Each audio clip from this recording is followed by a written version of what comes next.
everybody. Wow, what an incredible night. The Hexakim community. The Hexakim community, for everyone who doesn't know, a bunch of absolute alpha males and alpha women. We are absolutely dominating the crypto space year to date, 365 days from today. Hex has outperformed every other crypto on, hold on a second. Actually, we haven't ran the thing yet. I'm not going to pull anything up. Guys, I have a few things to say right now. My name is GRC, Jim Rat Crypto. This is Hex in the Morning. It's actually crypto in the morning. I always say that because when I've been thinking about Hex nonstop because it's so good. Okay? I'm freaking out. Guys, what did we learn this week? I'm going to say my general ethos about the show we're about to do. Then I'm going to run the music video. Guys, centralized ownership is a rug pull, period. Stop it. Centralized ownership. When I say central, I mean, when I mean the centralized exchanges is more what I meant. Centralized exchanges, consider the money gone any way, shape, or form. They can control you. They can legislate the shit to fucking turn all your shit off. Get away. Decentralized. We want decentralized. I'm done with this. Terra Luna, rug pull to the floor, period. Yeah, it might recover because smart dudes will buy now after it dropped 95%. So many men, I'm telling you guys, real human beings, liquidated, life savings gone because they were lied to. Who were they lied to, guys? By dudes like Joshua Fluke, one of the guys I was harassing in the TikTok. Actually, I don't even want to say it was harassing. I asked this guy what Pulse Chain was all about. He gave me the worst FUD ever. I posted all over the internet, and he had like 400,000 subs on TikTok, and he followed me into the Twitter space, and we taught him a little bit about Pulse Chain before I told him to get the F out because he sells NFTs for a living. Gave him the old GRC special. Join my Discord. Just kidding. Guys, it's been a crazy morning. We have a lot to say. Hex Orca's coming on. I invited a few people on. We're getting into all the weeds, the RH stream highlights. I got all my notes here. Lots of good stuff. Terra Luna rug pull. Centralized ownership. Getting stuck on bridges. Interacting with the banks. Losing all your money. RH stream with Wendy's yesterday, guys. Everything in Hexaco and Pulsico is going A-OK. 24-hour live stream. When Pulse launches, guys, I'm doing a 24-hour live streams. We got Justice Hill. We got Super Hex Win. They're coming on. I asked Justice if he would come on. Justice is an NFL player in my area. He's a Hexakim. He said he'd pop on, say what's up to the people if he wasn't into something. I've been spamming Super Hex Win too. Gave him the old elbow grease. He said he wanted on the 24-hour stream for a little bit. Hex Orca is coming on today, guys. This is the greatest. There's no other crypto content better than what you're watching right now on the internet, period. End of story. We're too transparent. We can't be bought. I don't want your money. I could give a fuck. Excuse me, Mom. I'm so sorry I said that. Ruin the intro. Young folks, you tripping on them motherfucker. With your heart. With your heart. Bought my Hex from the fucking start. Point one every day we mark. Bought my Hex from the fucking start.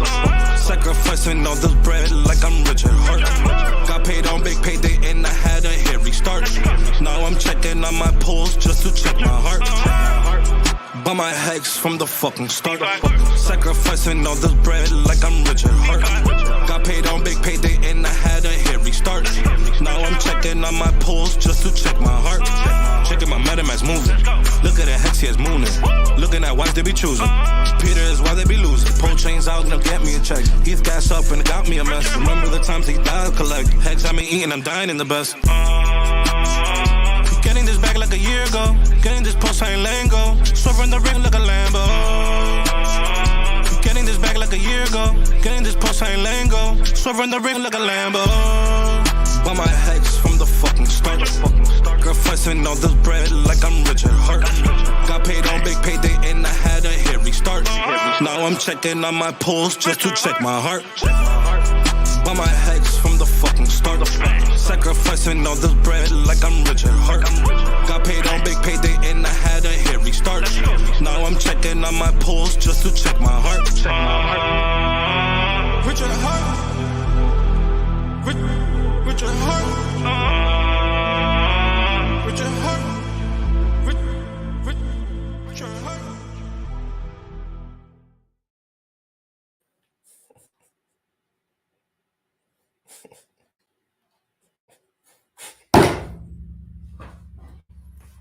I'm pissed off.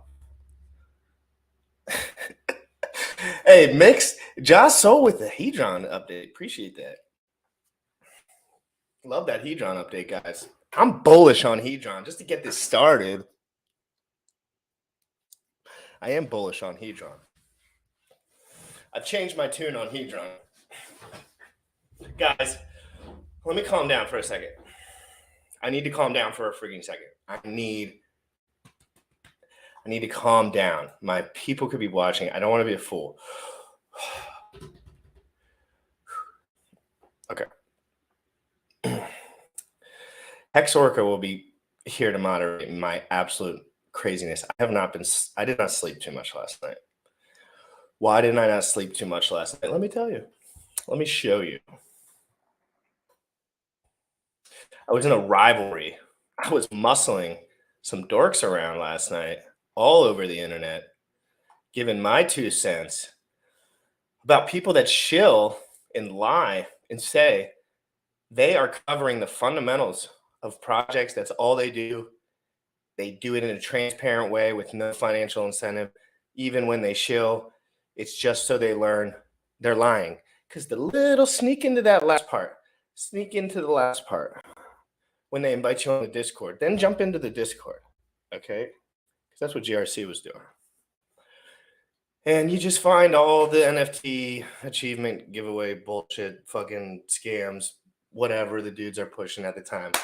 But I'm not going to get too deep into it. I'm going to just show the reality real quick of what some of these influencers with 300, 400, 500,000 plus subscribers, usually a red flag in the crypto industry, because we're not there yet, right?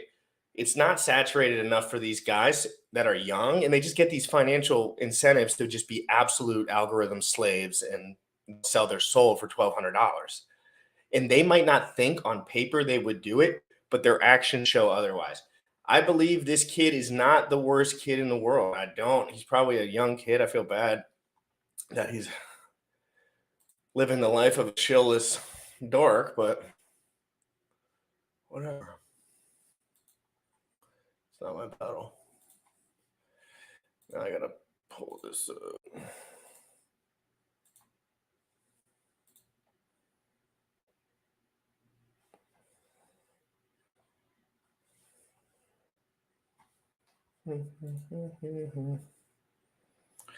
My computer's real slow right now, yo.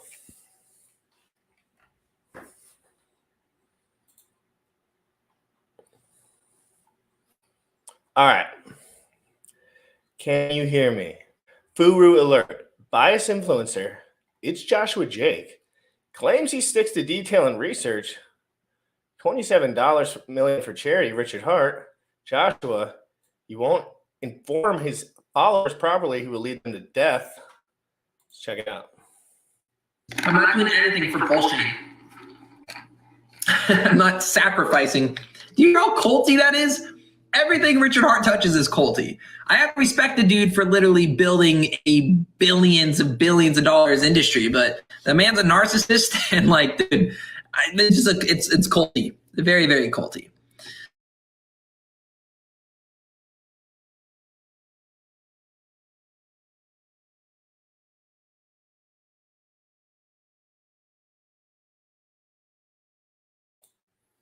Okay, so that was the first statement there he made. Not a big deal, right? The whole culty point. That's fair. I'm a bit of a nutcase myself.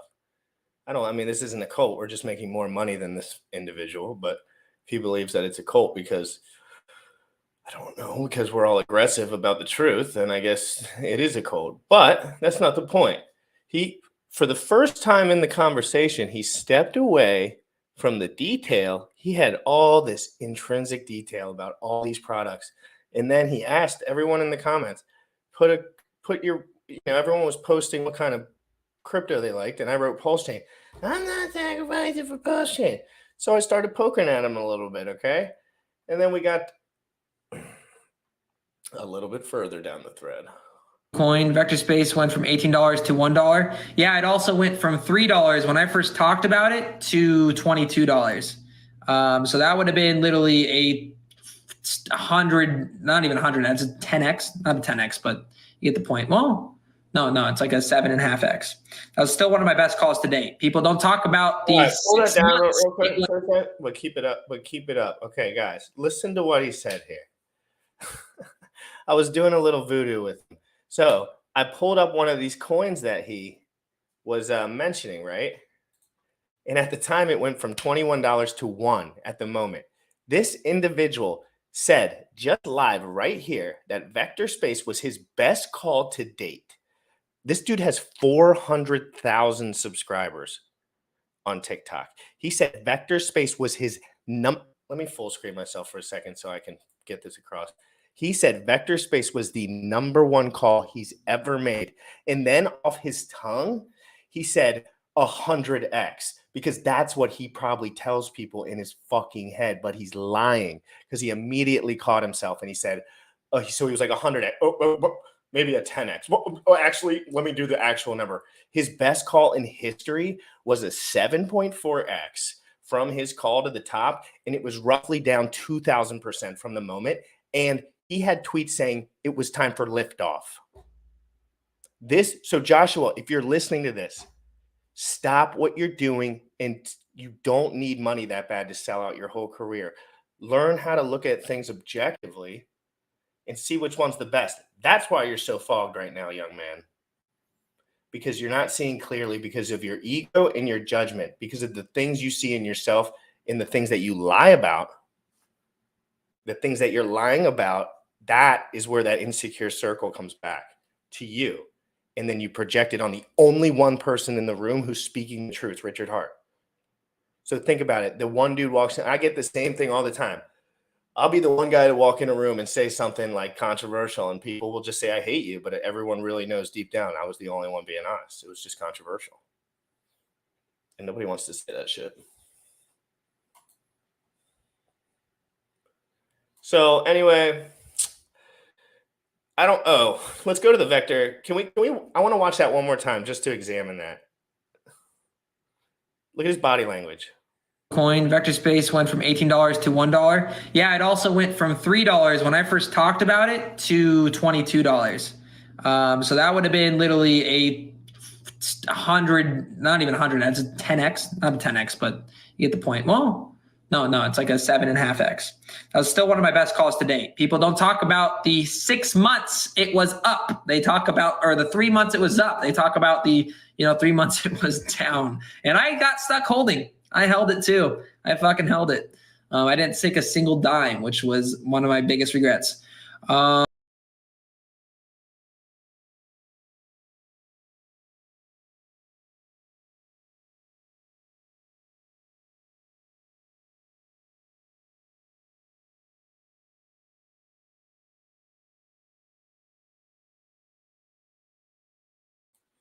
Damn it.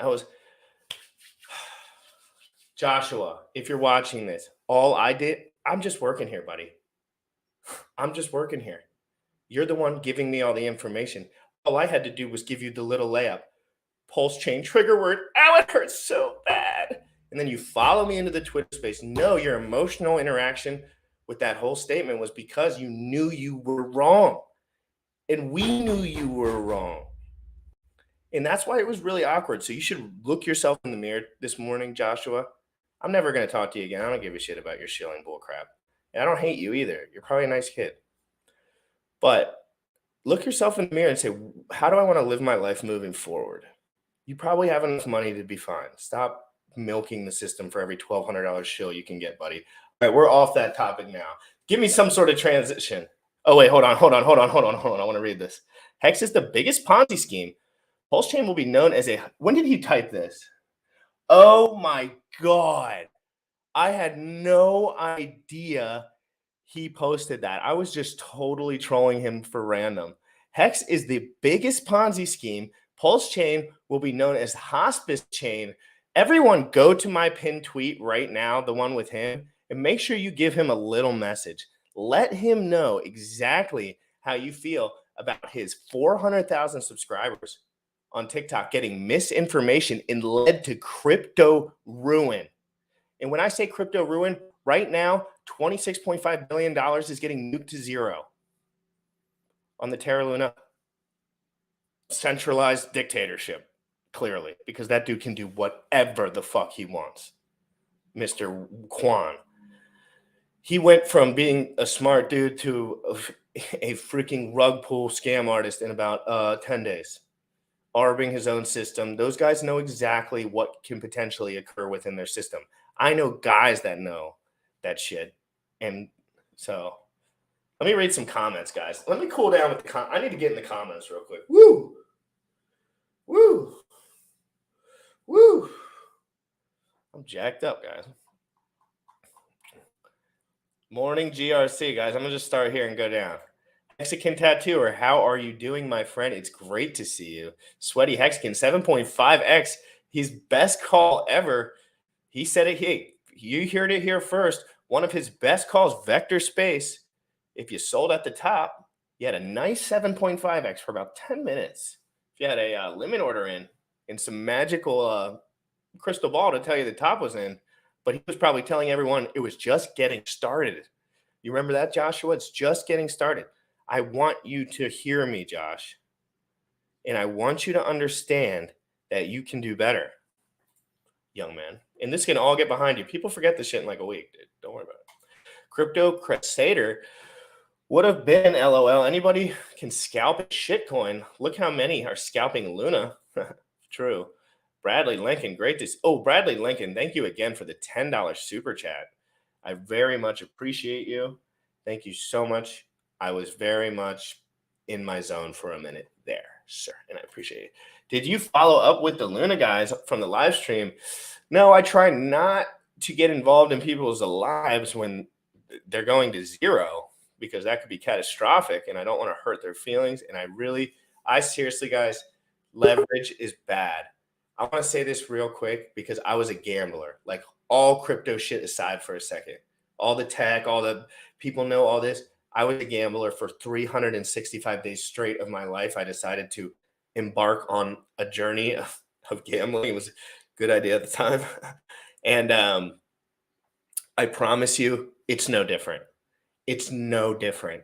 It's literally the same feeling you get when you go to zero from getting liquidated from a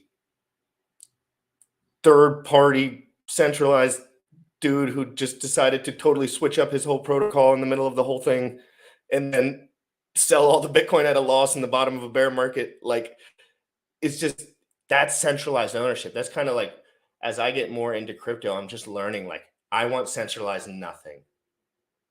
It's possible, right? Of course. Like, I'm sure there's like things to get on and off ramp. Guys, we have an absolutely special guest. We're about running on 2 hours of sleep combined. We're absolutely jacked up. We've been interacting with so many plebs in the last 24 hours. I don't even know if you could put them on a chart. Like, it's just unlimited plebs with no brains. And it's Orca's literally tearing them down with a freaking mowing 50 cal, just freaking Gatling gun. And then everyone's memeing him on the way to the top, guys.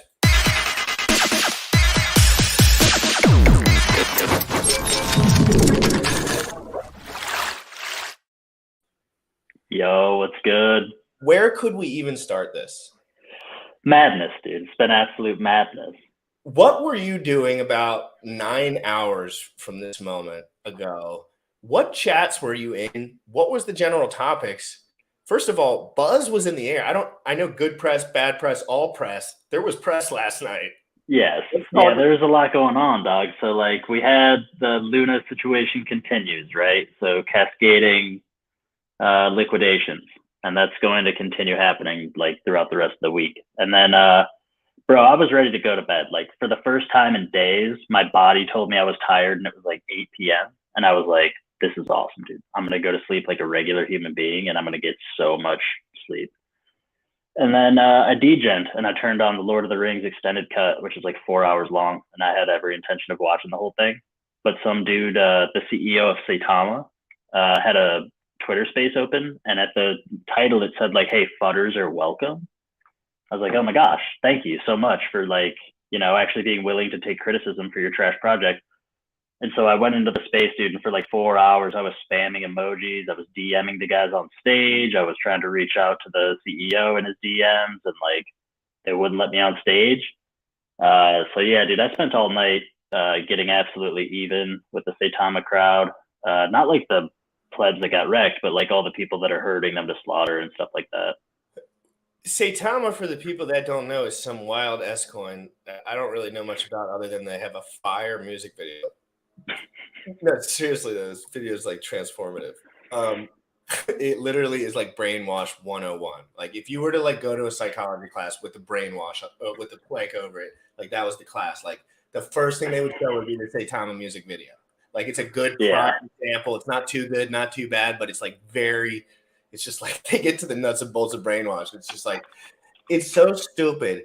These marketing tactics. They just take on the people that don't want to learn, right? The people that are close enough in and close enough out. Yeah, man, it's like so. I've put the blame on SafeMoon. Like they orchestrated the modern day grooming to like get these people to believe that anyone that talks any criticism about a project is fudding. But like there was one guy that stepped up. He got the mic, so like he did the Lord's work, and he called them out for being just a total rug. He said it straight up. He said it as straight up as you could say it. Yeah, man, and he went right after him, and he let him know like it was a total shit show the way that they're running this thing, and they've doxed enough of the devs' wallets that they know that devs are dumping on their heads and stuff like that. And so finally, I like called out a guy who was gatekeeping me off the stage. And dude, here's how lame these guys are. I'm trying to watch my language, but these guys trigger me, so it's like I'm fighting all the violence in my blood right now. So the dude pretends that he didn't see me DM him during the massive space that had 2,000 people in it. And then he DMs me towards the end and goes, "Oh yeah, I'll start my own space and you can come and talk to Saitama in there." I was like, "Perfect, bro. Can't wait." So he pre-fills a room with like 150 of their pleb followers that are just degenning into whatever Twitter spaces say Saitama. And then I get up there and I wait like 10 minutes to be able to talk. And as soon as I start calling them out for like what real FUD sounds like, but backed with facts and all those pesky things, like they just kept muting me. Like they wouldn't let me talk at all. And so what they would do is they would mute me, and then they'd all like hop in together and be like, "Oh, you're a loser," and like try to bully me, like because they just couldn't handle any of the facts. And so eventually I was like, okay, I got rugged from the space. I started my own space, and I invited the guy. I invited Mr. Tough Mute Button guy, and no show. I made sure he saw it, man. I DM'd He was it. absolutely the most liberal fruitcake I had ever met in my life. He was 100% a fruitcake, bro. Super soft snowflake status, just not anytime something got testosterone. controversial, he would undercut the whole conversation immediately. Just like super low T. by like some social standard that he created for the moment. Dude. It's disgusting. It really is. It was weak, dude. It was weak, bro. Everyone knew you were right, and even the dummies. Even the dummies, dude. Because dude, it's crazy how many Saitama people have followed me since this morning. So like they're seeing the blood in the streets. You're going to change shit because you're one of those guys. You don't have anything to lose as far as socially. You don't give a fuck. Like I mean, me neither. Okay. I'm like, dude, if my channel gets shut down, like that would be beat whack. But like whatever. Like guys, this is way bigger than what me and Orca are representing as a brand in particular. We're trying to put ourselves in a position where we can represent this brand in a way that at least people will listen. Let's listen. Human bodies, listen, please. Warm bodies. Are there more bodies around? Please stop talking and stop thinking. And just for 1 second, let's talk about the nuts and bolts of what's going on with these rug pulls. You know what I mean? Like not Bitcoin. Like that can get very, you know, Sure. like there's many interpretations. But when we're talking about Saitama, I mean, please, it is Yeah, dude. they're selling, the CEO's there, everyone's being lied to, and everyone's just like scooping it. Right, bro. That's what it is. So like it gets even crazier than even just like the lying CEO. So they think they're slick, but like I didn't start this life yesterday, bro. So they would bring people on stage, randomly selected people on stage, and mysteriously, of the 7 people that I watched get selected, all 7 of them, without any prompting from anyone in the room, fell into this logical step of, hey, maybe we should make like a V2 contract, like fork the contract and start over. And maybe that would be a good idea. And then the CEO, who's obviously planted these speakers, goes, well, I guess I'll think about that. You know, we're working on a business plan and they have like another 20 days until this massive liquidity lock becomes unlocked in their protocol. And so like, you know, what are you going to do with the money in 20 days? We don't have an idea. Dude, the protocol's been running for almost a year. So like you knew the day was going to come from the day it started, and they have no plan. And not only do they not have a plan, but all of the people that they invite on stage seem to almost have a plan for them. And everyone thinks maybe it's a cool idea. And I can remember SafeMoon going to V2, stay wrecked forever, you guys. I warned you over a year ago when I audited that code and saw that the developers could pull from the LP. So get wrecked forever. I tried to save you for over a year now. And now it's going to happen to Saitama. And we're watching it in live time. I like that we're talking about Saitama to start because it is a little bit more laughable. If you really look at the accounts, it's a little fluffier than they make it seem. It's a lot more just there's users per like account number, but like let's be honest. Yeah, dude. So like I was digging into because like their CEO was so boneheaded, bro. Like the guy that we know was like talking the truth. Goes, you can't count someone as an active holder if they have like 10 cents of dust in their wallet because they can't sell a reflection token to 0 on Uniswap. And the CEO goes, well, who are you to make that determination? Like, is that the hill you want to die on, bro? When you say I have 300,000? Dude, he died on his hill so long ago, dude. Yeah, dude. It was super weak. Those guys died on their hill like 18 when they had their first like heavy point that they wanted to like, and they just never learned. They just never. Go for real quick, Orca. Can you go like this for me? Like this?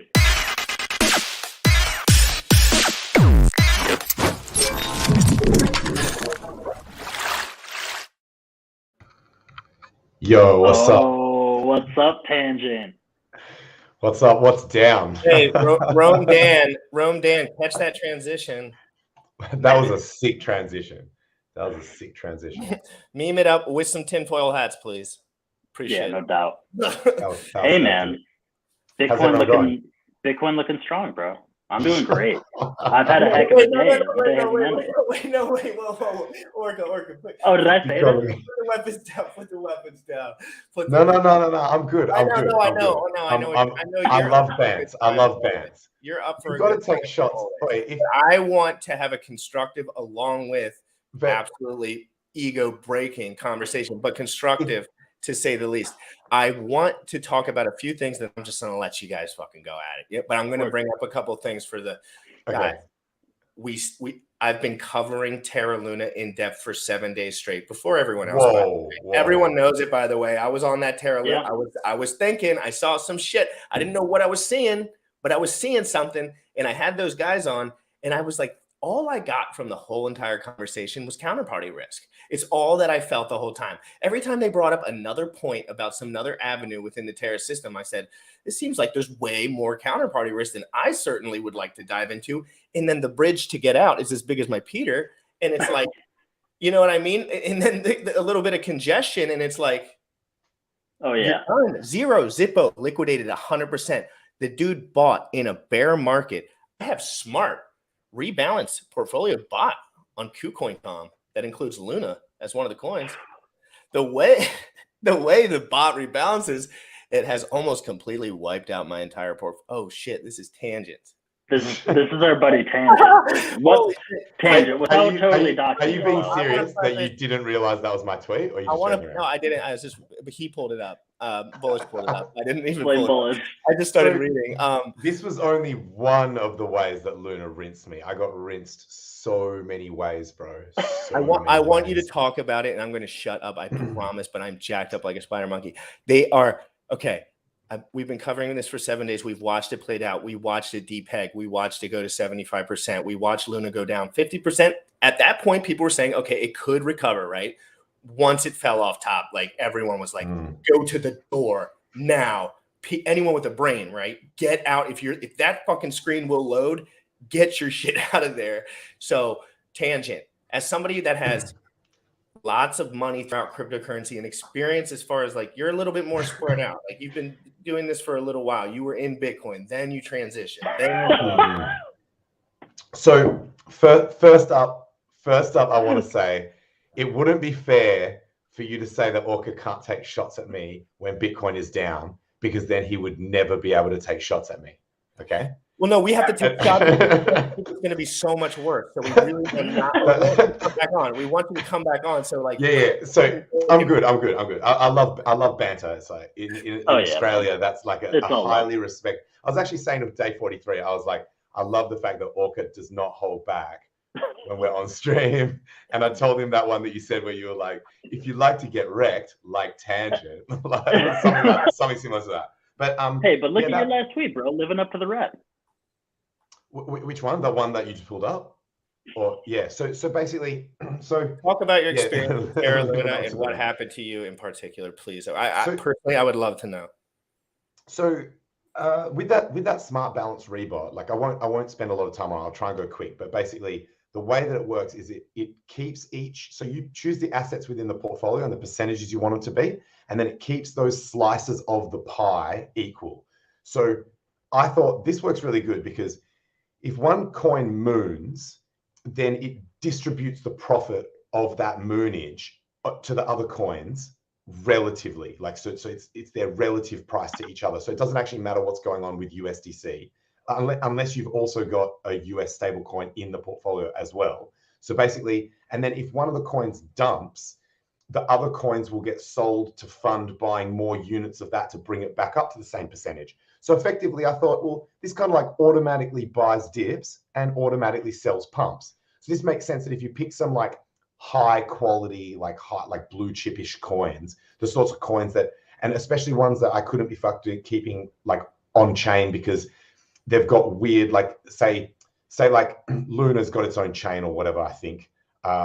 Ones like Solana and shit like that. So these are coins that I can't be fucked having a whole nother chain like this. So they're non-Ethereum assets. I'm like, I'll just chuck them in this portfolio and let them moon together. And it was actually working really well because most of the time crypto goes up, right? So where do you start with that? Where does that portfolio initially interact with? Oh, so sorry. So this is on KuCoin. This is a bot. Okay, my bad. This is a trading. They've got many types of trading bots, and I like their trading bots. My favorite one's the grid bot, which I actually promote a lot, and that one's never like screwed me like this. What I didn't think, what I didn't predict was that if one of the coins in that portfolio just does a Luna and just relentlessly goes down, it drains all the value out of all the other coins as it tries to bring that back up to its percentage. And it just keeps doing that over and over and over and over and over and over again. And then basically to the point where the whole portfolio is worth zero. So Luna took down, and this was out of, so I've got several grid bots but then other than those, this was the majority of my funds on KuCoin was in this one bot. And Luna wrecked the entire bot. It just fucked the entire bot, man. Because the ratios were just fucked, and then it was just it was trying to like compensate for it. Yeah, so it basically if one coin dips, it'll sell the other coins so that it rebalances it to the same percentages that you started with, which is great. If Luna had gone down and it bought the dip and then it went back up again, it would have been sweet, right? It would have actually been a profitable move. It would have bought the dip. Are your buddies buying? It only works if it's a dip and not a crash to zero. And I just never thought that a coin like Luna would literally go to zero. So, like that was a surprise to me. I'm sure it surprised a lot of people. Well, if you're providing for liquidity for Terra Luna, you are not expecting to lose your one half of that. Like you're not expecting that to go to zero in that pair. Yeah, like I mean, I'm always down with huge dips in crypto. That's part of the game, right? But this was like just that one coin, having it within that portfolio, drained the entire portfolio to nearly zero value.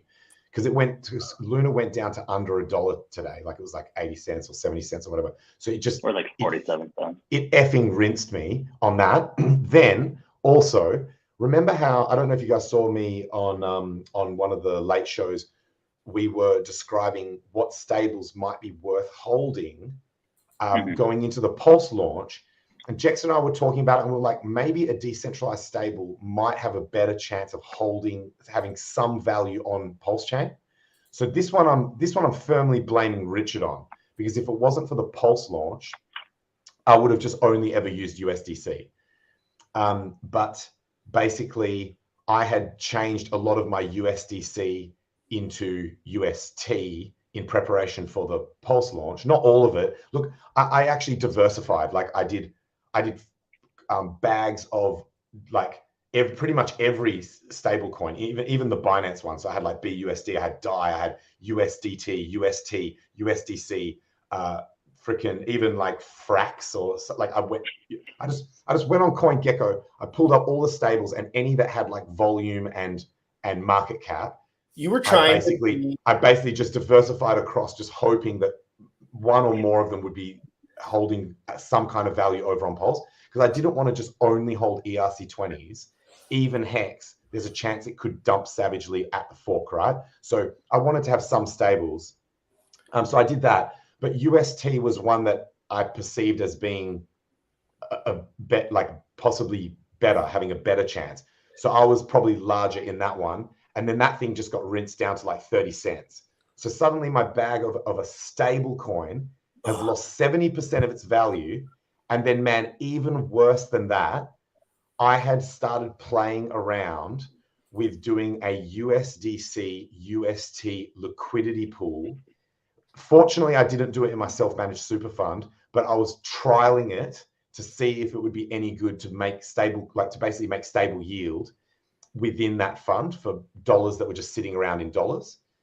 And what happened there, and Richard tweeted out a while ago, he retweeted it recently, that he warned everyone. He said, if you do a stable v stable LP and one of them loses its peg, you will end up with all of the bad one because of the way the LPs work if the price swings. And particularly because, so what I had done is I'd done those two coins, I put those two coins together in an LP, UST and USDC.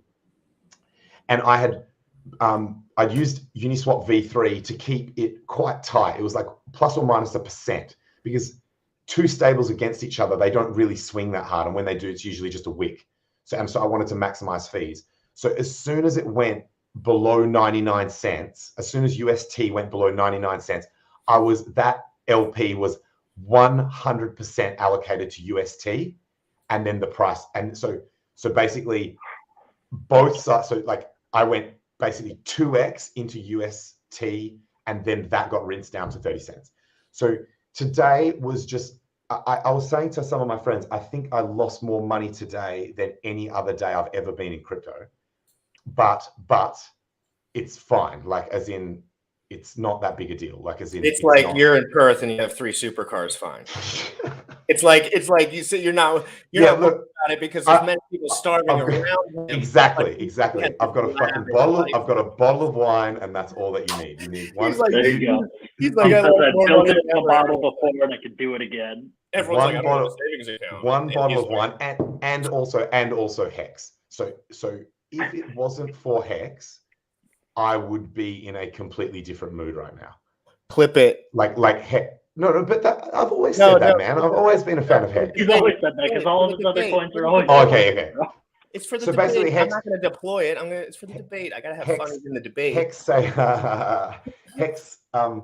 But there's probably been at least 4 times that I can point to that Hex has single-handedly saved my entire crypto position over the last few years that it has existed. You know, sometimes they've been in close succession, that when because you know how we had these like weird DeFi bear markets where shit would crash and then it would come back and then it would crash again. And so some of these, I don't know whether you would call them one event that was just like a W bottom, or whether you could say it's two different events. But I think of it as basically 4 different times where I would have considered myself, like my portfolio would have just looked absolutely fucked if it hadn't been for Hex. And today, or the last few days, has certainly been one of those.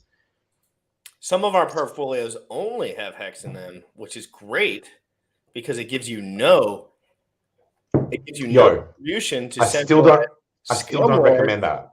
I still don't recommend that. Even No, after what's happened recently. I know you don't, but I'm new to the game, so it's like I hadn't been. I would suggest that How much you money you want to give me? try Some to money? like auto balance the Tangent, I'll portfolio. spread it around, all right?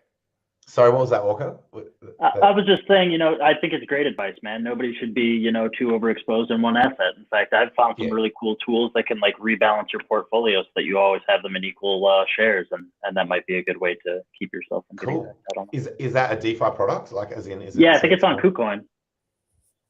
Oh, okay. So is KuCoin lit like that? So you're taking the piss because that's centralized as shit, and so that's Did you not hear, DeFi. bro? Like, I don't That's not auto DeFi. balance your portfolio, You're talking about the shit that wrecked me. But look. So it just so happened that so if that smart balance portfolio, or whatever you call it, didn't have Luna in it, this would not have happened. So that was just bad luck. What did we learn, Tangent? What did we learn about using centralized exchanges today? Well, I mean, this wasn't KuCoin's fault. But KuCoin offered you the service. I don't blame KuCoin for this. I don't either. I blame Richard for me holding UST. That was because of the pulse. He never said to hold UST. I blame Richard. You went out of your way. I would not be holding UST. Fake stable coin, bro. You went out of your way to fake stable. Richard, I wouldn't have been even fucking Richard. We found the first person that Richard's ever scammed, and it's the only guy that can't read between the lines. Yes. Because Tangent had to diversify his portfolio for the health of it, he bought UST, thank God.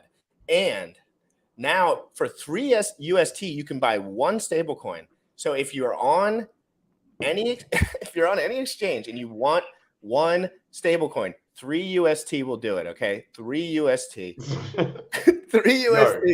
That hurts so bad to hear, dude. And then I even realized, like the loop attack, the ARB attack, like the mint attack, that the euthanasia roller coaster that caused this death spiral. I was like, well, wait a second, maybe I just use all this UST and mint it into Luna and then sell the Luna so that I'm not getting as rinsed in value. But then I realized all my UST was wrapped UST on Ethereum, and I couldn't be fucked. Like, this sounds really slacked because at like a 70% loss, I probably should have actually done it. But I would have had to actually go and interact with the actual Luna network to try and do that rinse thing. Do you reckon I should have done it, Orca? Like, to try and regain that? Whoops. But yeah, so basically that's what caused that death spiral, and so maybe I should have taken Tangent, thank you so much for being transparent. First of all, dude, it's tough though. Like, but it was happening so fast too that it's almost like you're basically like the speed at which you're approaching zero, you might as well be there. And so it's like I'd rather just bet on a bounce or something, because if you get a little healthy bounce, you might be able to pull. Yeah, the risk of trying to do the loop is, if in the time between if it's in free fall and you mint and then the value's just like falling, it could potentially fall by more than 70% just in the time it takes you to actually try and dump it. And then it's worse than me just selling it at 30 cents on the dollar. But I think so. I don't blame KuCoin, but it's interesting that you raised that. I think it's very important that people realize that everything that has happened is going to have been putting a huge amount of financial strain on anyone that's in crypto, including the corporate entities such as exchanges. So you'd want to be getting your shit off exchanges because this is the time where they go and they can actually go down and you lose everything that you've got on exchange. Yeah, it's important to mention, dude, that some businesses fail and some of those businesses are exchanges. And they let you know that the way that they manage their assets, when you give them that crypto, it's theirs. It's effectively collateral for their debt. So they can use it if they go bankrupt and say, well, at least we have all these assets that we can give to the debt holders. So real quick, before we move on at all, you guys, the Luna 1 minute chart is mesmerizing. I'm sure it is mesmerizing. Guys, real quick, I'm going to find this video from yesterday to round out our points about this. And then I'm going to pull up a section of Richard Hart's stream yesterday where he actually mentioned Terra Luna, because I think listening to Richard Hart when he talks about these other projects, whether you like Richard Hart or not, very interesting, right?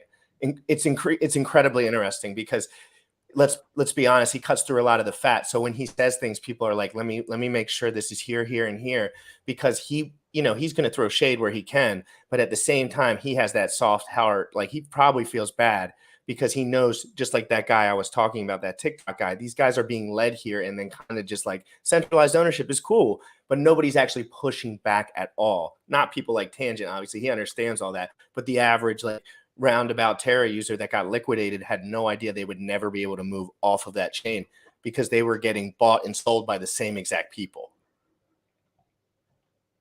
It's crazy. I'm going to pull up some stuff. It's adversarial, Doc. You guys go ahead, and when I pop it up, I'll just play it. So whatever you guys want. Yeah, you bet.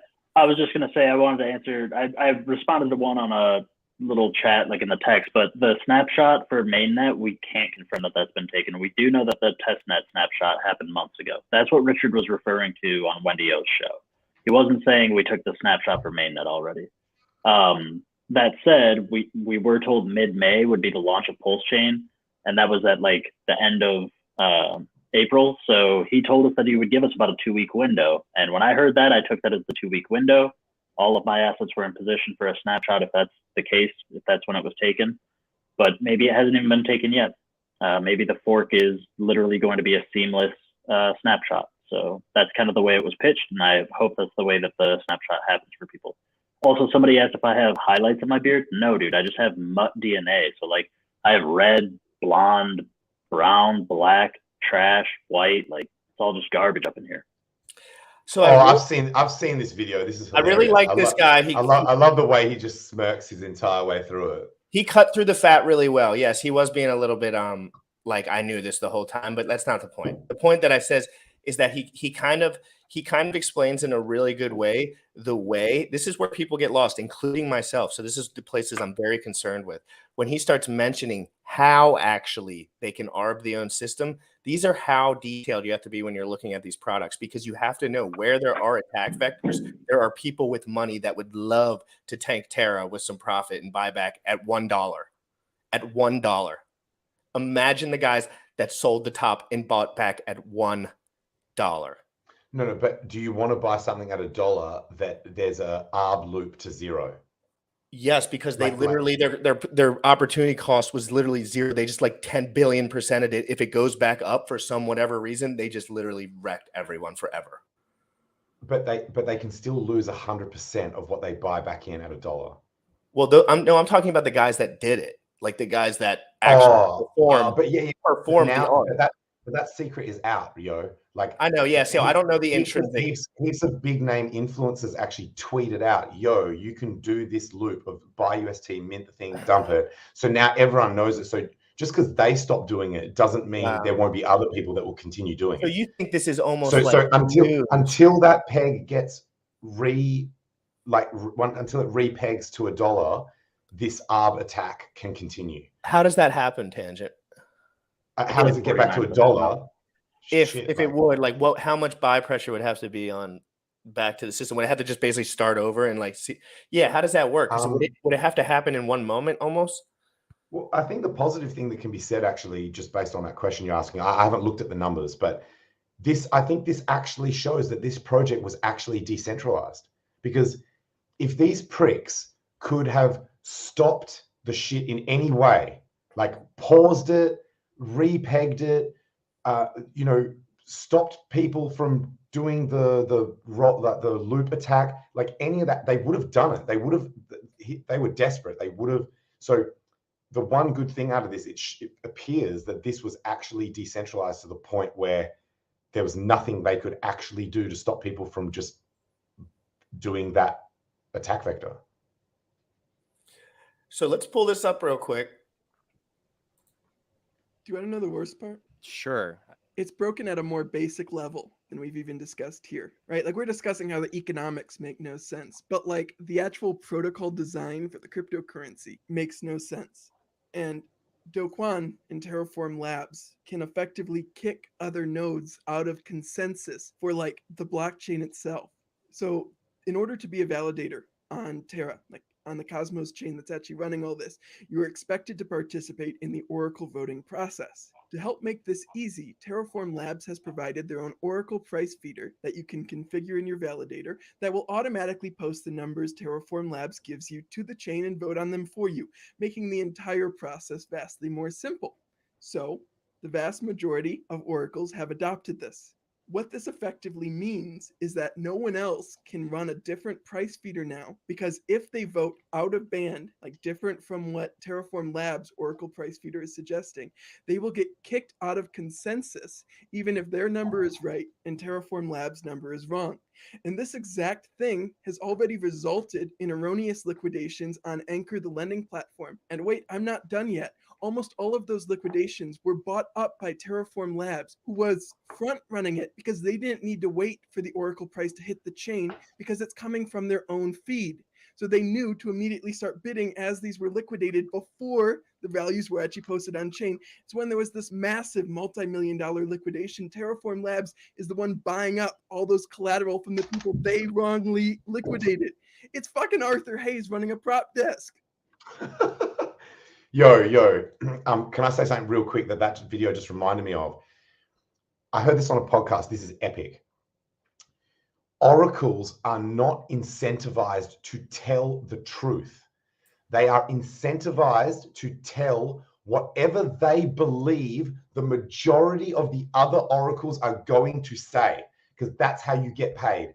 You get paid for being in line with everyone else. So theoretically, the game theory should work out if it's very decentralized, so that, but if you've got collusion or like a majority ownership of nodes or any of that shit, suddenly you would be incentivized to lie if you know that the majority of the nodes are also going to be lying. Otherwise, you don't get paid, you get kicked out. But this is obviously an extreme example of this, where you are involving a high degree of centralization.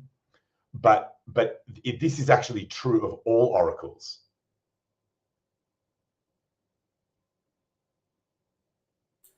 Yeah.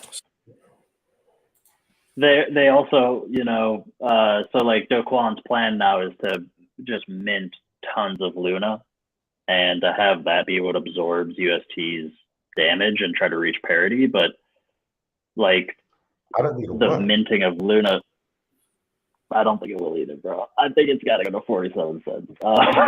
So like people will just keep crushing the price. Like he can just mint as much as yeah, he wants. People just sell it he to can zero. mint, and that's the thing, is like he has to mint it like by the block, right? Because it's a blockchain. So like you can't just mint it. It has to like happen. It has to happen over time. So yeah, what's up, Molly? Do you know? I think the only way that they can fix it, they'd have to actually buy the price of UST back up to parity first, install a shit ton of liquidity that stops it from going down, and I don't know how you do that. And then do these other tactics that they can do to try and bring stability back. Because while that shit is off peg, there is an arb to zero, and people will just keep smashing it for free, and will just smash it until it's zero. Like it's For all I don't know if they around, control I feel very bad. And like when I actually sit back and think about this, and like grown men and women that may have not had any other exposure as well, it's very.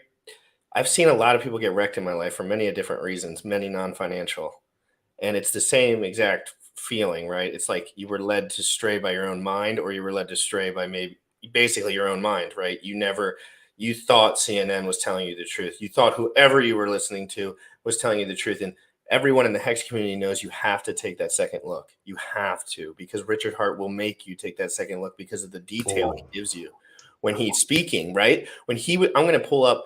Well, I have Bullish pulling up right now because my computer's laggy because I'm. Yo, there's a Richard Hart tweet, Richard Hart quote, sorry, that says, if the truth makes you uncomfortable, don't be mad at the truth. Be mad at the lie that made you comfortable. Oh, so good. Just dropping bombs. Get out of my face. Guys, this is where Richard Hart actually talks about Terra Luna. This is like a 3 minute or so. I just want to be done with this topic, guys. I mean, I'm going to cover it as we go because the rebound of this would be in my curiosity as well.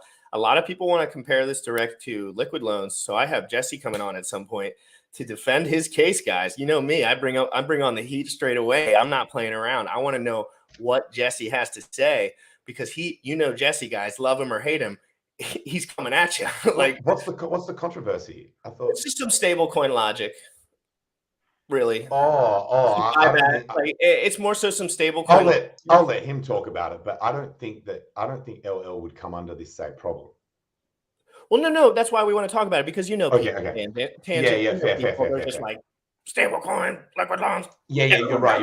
But at the same time, I do the same thing sometimes, so I want to be very critical. So I'm going to talk to him. People think of like that you've got centralized stable coins and algorithmic stable coins, and historically the algorithmic ones have been totally trash at maintaining peg. So I guess it warrants a discussion for sure. Exactly, and I'm really excited because Jesse, love him or hate him, he loves to put his points out there. But I might, if Jesse's willing, have someone else on the other side, maybe Wendy's, to kind of have a little bounce back because Wendy's, he likes to get into the weeds. So we shit yeah. It'll be I like to make stuff, but like it's in a way that like we're all grown men. Like Jesse if Jesse's extremely successful, I would be absolutely proud of him. For sure. Yeah, thank you. In fact, just before you play that video, in that same stream that you've got put up there, Richard said he's considering creating a stable coin. Yeah. And I was like, I had actually high hopes that the LL1 would end up being the stable coin. And I like, as much as I love Richard Hart and his project, I do like the idea of there being a slight decentralization in not every single product being Richard's. Like, I like the idea of there being a form of decentralization in like founding ownership sort of shit. You know what I'm saying? Yeah, bro. What can we just call out the chat real quick? Because honestly, as Hexicans, we need to be better, bro. So somebody said that he's not referring to liquid loans, bro. He's just saying that actually he did refer to liquid loans, but he's just saying that algorithmic stablecoins haven't worked. And somebody replied, wrong, LUSD. Bro, it doesn't even have a test net yet. Doesn't exist. Yeah, bro. So like, let's not say stupid shit because we have to be the smartest community in crypto, and saying stupid shit pisses me off and it makes me not want to talk to people anymore. And that's why I always tell people, guys, I know not enough to be judging other men doing code. I will get there though. but that might be years. I'm talking about right now. You can be very objective about the way you look at things and just do it without a way of collateralizing your whole reputation, right? You don't have to. You can say, I'll just wait. Maybe I won't get the best deal in the 100%. world, right? 100% I don't wait. billion X with $100 and just like. You're saying liquidity. I thought he was. What's the liquid loans? USDL. USD. Okay. I think it's USDL. Liquidity. Yeah, man. I mean, it's as successful as die, bro. Yeah, I know. It's the core. I'll go check its peg now. Like, I'll go check it. Great. I'm going to play this real quick while everyone pulls up whatever page they would like to share. Guys, for everyone that got hurt from any sort of market action, please don't do anything silly. We have a community on Twitter. We talk all day long. Everyone's going to recover. This is a bear market. Shit goes down. Guys, let's listen to Richard Hart absolutely slay his PP around. One more question before I ask you about Pulse. Sure. Actually, two more, but this one. I want your thoughts on what's happening with UST and Terra Luna. Can I ask that? I just did. It's so easy. Well, I mean, so, God, how much of this should I say? Give me a 3-minute rant. Okay. If if you have a stable coin and you attempt to back that stable coin with stuff, and you have the option of more valuable stuff or less valuable stuff, more valuable stuff is better. And so what he did, his centralized decision making, single guy decision, apparently, I don't know. He decided that he would FOMO the top against my advice, by the way. I told everyone it was a top a year ago. I was right. Everyone else was wrong. My top call's been in profit every single day for over like a year and a month now, except for one day where it made a fake out and then. Will you be my paid group leader? No, but you can just copy my stuff for free if you want. So like it, so he buys the top, just like Michael Saylor bought the top, just like the NFT guys bought the top. They don't understand that these are market cycles, and I believe in the 85% dip. It happens, and I've been through many of them, and people just don't think they're possible. New paradigm. You're like, yeah, new paradigm, wrong. You guys, the noobs, bought the top, and who's going to buy after you? So, he takes his stable coins that he had and swaps them for Bitcoin. And then his peg gets attacked by a bunch of people selling the UST for other stuff. And then he has to defend the peg. So he bought it like 48 and sold it like 36. And so now he just has less reserves left. And so you cannot make the backing of a stablecoin stronger by getting wrecked trading. It doesn't make sense. Okay. And it's very like, hey guys, the world's richest guy in the world just bought. It's even legal in some countries. We're early. No, you're not early. You're late. You guys are Disagree. the last to buy. I bought and mined for free at 50 cents. I bought at 30 and then got wrecked and it went down to 2, but I didn't sell. So yay. But like, it's just, they're stupid. Like Michael Saylor said Bitcoin was going to fail in 2013 and hasn't deleted the tweet, just like online gaming did. I had huge bags of Bitcoin, and then now he's wrecked. He's almost underwater. His average cost basis, I believe, is 31,000. He was underwater yesterday, underwater with other people's money and underwater with leverage. He took on leverage to get long at 46 or 48. He took on leverage. He encumbered his Bitcoin that he has to get more Bitcoin at a higher price. And now he gets liquidated at 21K. And I think the price will go down to 11K. Do you think he took out collateralized loans? Yeah. I actually disagree with almost everything he said. Just okay. I disagree it's going to 11K. I disagree that we're not early. And I disagree. What was the thing that I said I disagree with while he was talking was, so that comment he made where he said, trying to back it by like trading and getting wrecked. They weren't planning to trade it. They were planning to just build up a reserve, and then you could theoretically you could redeem for $1 worth of Bitcoin. So it wouldn't actually matter whether Bitcoin was going up or down. At that point in time, $1 of that stable would get you $1 of Bitcoin, whatever the price happened to be on the day. So they weren't trying to trade Bitcoin to make money. You're not differentiating the Bitcoin as a reserve to the fact that they didn't. This news was 3 weeks ago. They literally pump and dumped it with this news. They literally the max clicks per Terra Luna were at the top when they called that Bitcoin fucking thing, and they somehow spinned it into making it feel like a stable coin should have Bitcoin backing. Yeah. I'm still not against the idea of using Bitcoin as collateral to back something else. I don't think that's a crazy idea. I do. Why? Because at 85% dip is an 85% dip. There's something. In the collateral world. What I think is more concerning is like but I don't just know. the redeeming, like the way that you're able to redeem the $1 worth of Luna for one UST. It's like, that's just stupid. You could just write different math. Like, why not have a setting where if UST loses peg, then Luna is not redeemable at $1 and it's redeemable at the equivalent USD value of the stable coin. Like, does that not stop cascading? No, but then it wouldn't. But then it wouldn't encourage it to go back to the peg. Like, as in, it wouldn't give people the confidence in the peg if you knew that if it goes down, it's redeemable for less than $1. Then you're like, shit, I can't trust this thing. unless you're able to just reverse the math on the other side and balance it with Luna, so that you just sell out the Luna into the UST to pump the UST back to $1, and you get incentivized for that. Oh yeah, maybe.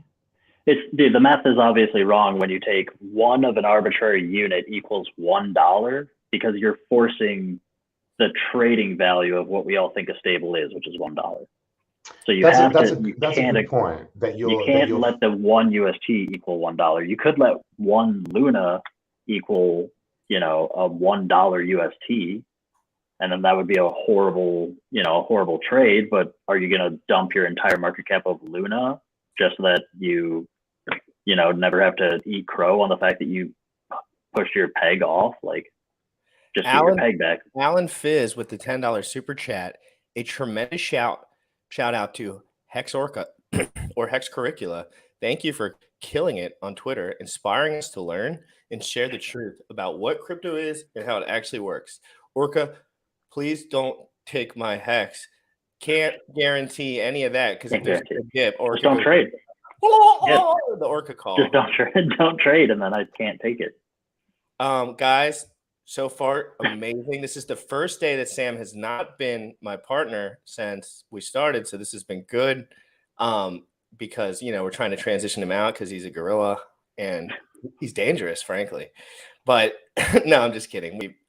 He's had to do a couple things with his family, and I was just like, dude, it's no big deal. Obviously, like, for sure. So many guys in this community want to, there's so many things to talk about, right? And I only bring, what kind of guys I bring on Orca. Like, I want guys that have genuine vigor with what they say, because they actually believe what they're saying. I know everyone thinks different things, and I know everyone has different understandings of different concepts. Like, I was talking to someone yesterday about like religion and stuff. I was like, I never grew up for one moment thinking about religion for 1 second, but the person I was talking to had thought about religion for every moment since she was born, because her family had obviously, that was a part of it. And I just told her, we were talking, it was a chick, and I was talking to her, and I was like, just imagine how different our experiences are, and for us to come to the same conclusions on two different, like, let's say crypto or like finance or whatever, it's like nearly impossible if you actually think about it. So try to be a little bit more, and myself included, less aggressive, because people are truly like, yeah, dude, don't be going on live streams and calling people fucking idiots when you don't even know what ticker you're talking about, because that would be fucking embarrassing, bro. Yikes. Shout out Hacky Cat. Sorry for being an asshole earlier. You just reminded me of another thing that Richard says that I think is not quite right he says about Jordan Peterson. He says, you boom. He talks about, he says that Jordan Peterson like believes in God or whatever, but he doesn't actually say that. If you listen to what Jordan Peterson says, what he actually says is he believes that you should behave as if God exists. So your behavior should be in line with, if you believe there is a God. That is not the same as saying that he actually believes there is a God. So there's a subtle difference there that I think Richard has either missed or he's misrepresenting slightly. That was amazing. I don't know what you were exactly referencing to, but I totally Jordan Peterson. Oh, so that's what Jordan says. That's what Jordan Peterson says. So I totally love Jordan Peterson, by the way. He's legendary. Legendary. Yeah, I've watched all the stuff. I don't agree with him, obviously, on some weird nuanced stuff that I don't know anything about. But anyway, like his diet. Can I tell you my top? His diet, by the way, absolutely ridiculous, absolute furu. Ridiculous good or ridiculous bad? 100% furu. Jordan Peterson is the biggest guy. Whatever he's trying to say by only eating beef, he's a fucking liar. You're telling me if you added lettuce to the beef, you would die? So what about a carrot? You know, there's a Bitcoin carnivory club. So this is large. This is not a niche thing. There is a Bitcoin carnivory club, and there's just seems to be this crazy overlap with Bitcoiners and people who believe in that meat only carnivory diet. But can I tell you my top 4 thought leaders? Richard's one of them. So it's not in no particular order, because you can't really compare these guys. They're not really in the same fields. Richard Hart, Jordan Peterson, Eckhart Tolle, Russell Brand. They are my top 4. My I don't even want to say mine, because I'm not. You don't have to say. Yeah, I don't want to say. You just say you. My cards. I don't wanna- Is Richard in your top 3? As far as influential, as far as academically, 100%. Well, I'm specifically talking about thought leaders. No, not. I think I don't know what a thought leader is. He knows way more about crypto than me, but he clearly doesn't know more about diet and shit. So I it's like guess, he knows some shit, but he knows other shit I'm sure he doesn't know at all. But he's talking about the shit that he knows all day long, the stuff that he intimately researches in his free time. I guess like to be a thought leader, you have to be coming up with original thought. These are things or at least popularizing an idea that is lesser known. I think Richard does an amazing job of that. I just love Richard because he just tells the truth. He's just I just relate to him because he's just like, except when he's talking about Bitcoin. No, I'm just kidding. But that's his truth. That might be his truth. Maybe he's fudging it a little, but it might be. Oh wait, I get No, like everyone fudges a little towards their bias because that's just nature. You can't always self-regulate your bias, but you can be honest, right? Like you can say the correct verbiage along with being a little less intense toward whatever negating points. Did you see the Alex Lorenzo video or whatever where he's like, if Pulse Chain launches now, it's going to be a total fuck up. Like, so I tweeted out, I said, you lost me at this is my truth. Because whenever I hear anyone say this is my truth, I'm like, nope. But I wasn't bullshitting. At that point, I stopped the video and did not watch another second. So that tweet was legit. I don't know what the rest of the video had in it. I literally pressed stop as soon as he said, this is my truth. I was like, nope, not watching that. I watched it and like I had to scrub through some of it because there was just a lot of like entertainment talk in the middle of it, and then Shield has paid course 3 times. But it's whatever. It's like, make your money, bro.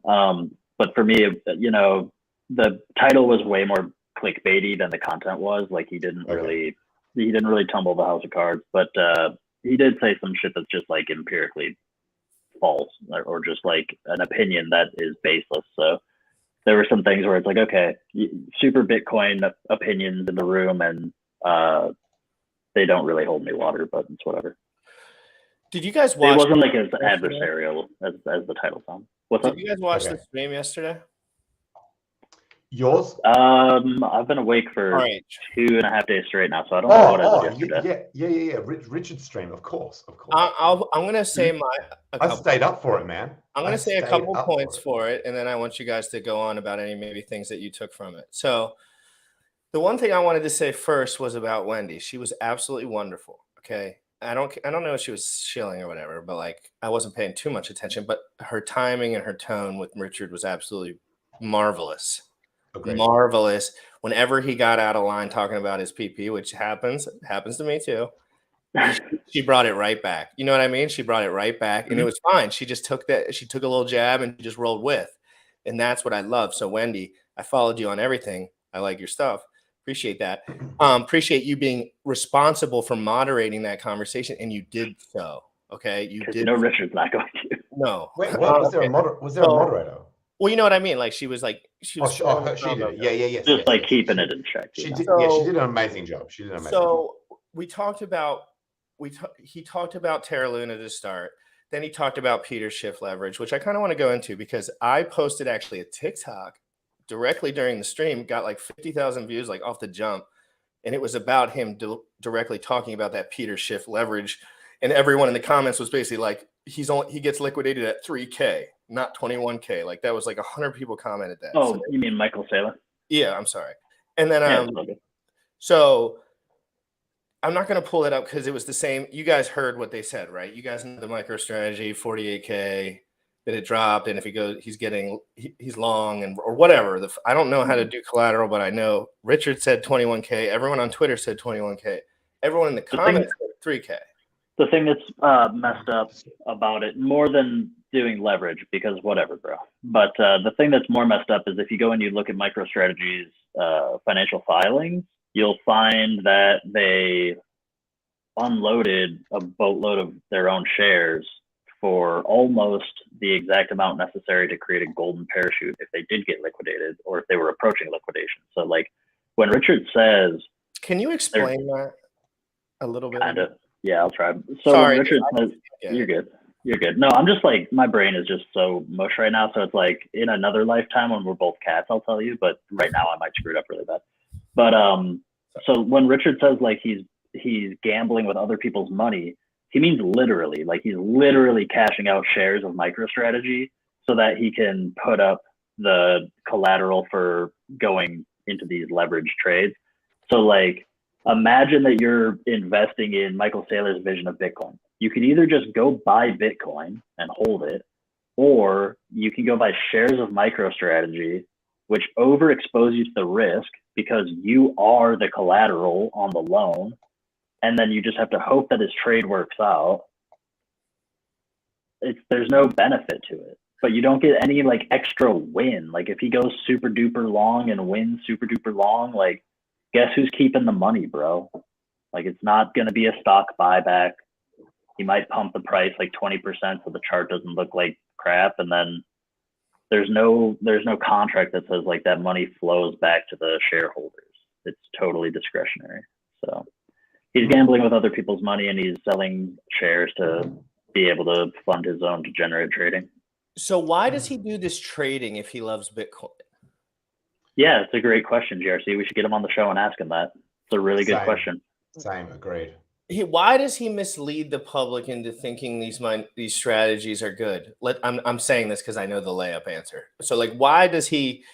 And I'm trying to show everyone like a little bit of the ethos of this episode has been like with the beginning guy. Like it's not necessarily him, but it's what he's selling. It's where who's got their hands in his pants. You know? Yeah, what I mean? And think about it, dude. Like it's a lot easier for him to gamble on the price and try to reach some outsized return so that he can look like the hero of like, because to him, dude, it's a guarantee. For him, it's guaranteed $1 million Bitcoin.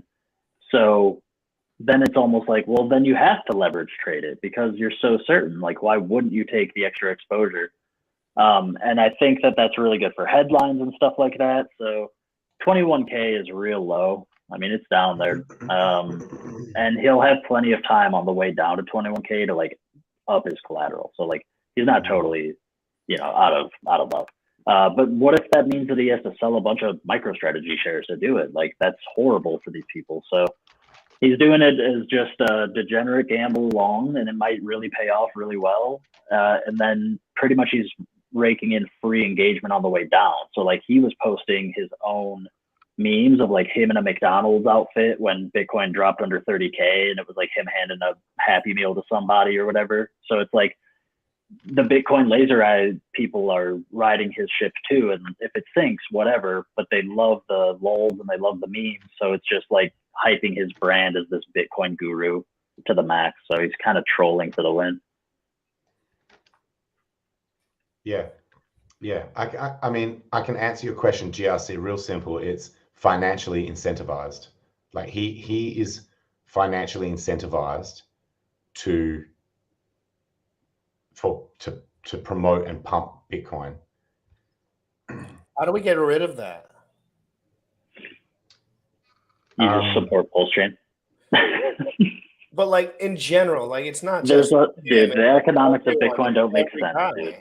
It's The economics of Bitcoin don't make sense. So unless you want to live in a world that's controlled by MIT and Michael Saylor, the economics of Bitcoin don't make sense. They can't make money developing it. They have to form their own. All-time high viewership right now. All-time high viewership right now. Guys, we're at the top right now. 145 active live viewers. We just peaked. We're peaking. Okay? And guess when we're peaking? The same time Pulse Chain is in a bear market, guys. Everyone knows peaking in a bear market is key. And Richard has absolutely manifested this moment by paying attention, obviously, and saying, obviously he called the bear market pretty well. No matter how low or high it'll go, he did that. But let's say launching a good ass product with this much product market fit and this much community backing with all of the sacrifice money that was put in and all of the exposure for RH, this is going to be absolutely explosive. And a massive PP. Giant PP, 16 millimeters or centimeters or something. He wrote it on his bio. 6.3 inch circumference. What's the length? I want to ask Orca, could I not make the same accusation of Hex and say, that if you were asking someone outside of the Hex community and say, well, do you want to live in a world where if this project actually takes off and becomes the shit, that like Richard Hart will basically control the entire world? Like, as in I'm making the exact same comment that you just made about Michael Saylor and other huge holders having excessive financial control globally. That would happen in Hex with Richard Hart. Like he would just be, he would just be able to buy like countries and shit, like buy Italy, buy entire continents. Like, let's just replace Hex with Pulse Chain, because that way it's like blockchain to blockchain. But like, I believe in a multi-chain future. So it's like, yeah, dude, he might become one of the wealthiest people on earth, but like Elon Musk is already tens of billions of dollars ahead of him. I think it would be it could be an order of magnitude or multiple order of magnitudes more. Do you think Elon wouldn't get exposure to Pulse Chain if it was about to make Richard Hart the wealthiest man on earth after he just lulled and bought $1 billion of Bitcoin on a weekend? Like, come on, bro. He might. Like, you think Elon Musk is gonna miss the best investment of all time? If it starts to go 10,000x, it's not gonna blip onto his radar before it goes to 6 millionx, really? Like, come on, bro. There's other people in the world that can also invest. That's a very fair comment. That's a very fair and at the same time, Richard can't get the preferred stock of Tesla. So it's like, can you guys grab your chin? Tesla gonna keep becoming? Yeah, we don't know. Yeah, maybe they're doing like an indirect swapsy where Richard's buying in on Tesla and he's buying Pulse without either of them even knowing it. Oh, we're stroking beards, are we?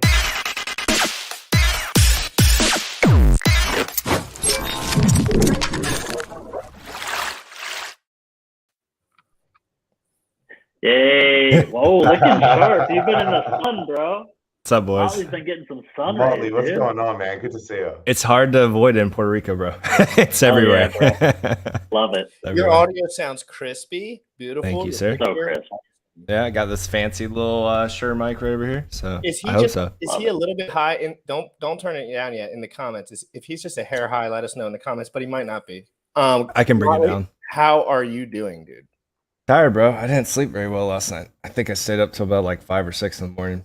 Was this because of the market excitement or because of personal? I mean, it was honestly because of the Luna UST. I kept seeing more and more of the comments out there and just people losing life savings and wrecked. And it was bad. And like, I was talking to Tangent this morning or night his time. And like, you know, did you talk about it already, Tangent, your bot, and just trying to fix the ratios? And since Luna was included, it just nuked your shit. Dude, shit like that. I was just seeing it. I was seeing it everywhere, and it just sucked. I don't know. I just couldn't fall asleep last night. Like, there was a couple random accounts I was talking to on Twitter that I didn't know, and after we were done talking, I was just trying to introduce them to Hex and Pulse Chain and all that, and hopefully they can make some recovery here. You know, with Pulse Chain launching in mid-May, and I think this is a good chance for a lot of these guys that have gotten destroyed to maybe make some of their money back. This could be more. I hate to get all spiritual, guys. I'm about to do it. I'm going to do it. I'm going to do it. You can do it. It's your show. This feels absolutely, you know, maybe this is a trigger point in this could potentially be a big, ginormous turning point. And it doesn't necessarily mean the adoption on Pulse Chain, but like, even if we have some bull market action, the noticeability of that when everyone wants to die will be rather interesting. You know what I mean? People are hurting so bad. Me and Orca were in groups. Yeah, I was talking shit, throwing shade, but like, I was not at the Terra Luna guys, some other dudes. But at the end of the day, I felt bad for grown men that were led astray, and I stayed up very late last night too, and I felt weird. I almost felt weird. It was a weird feeling. Yeah.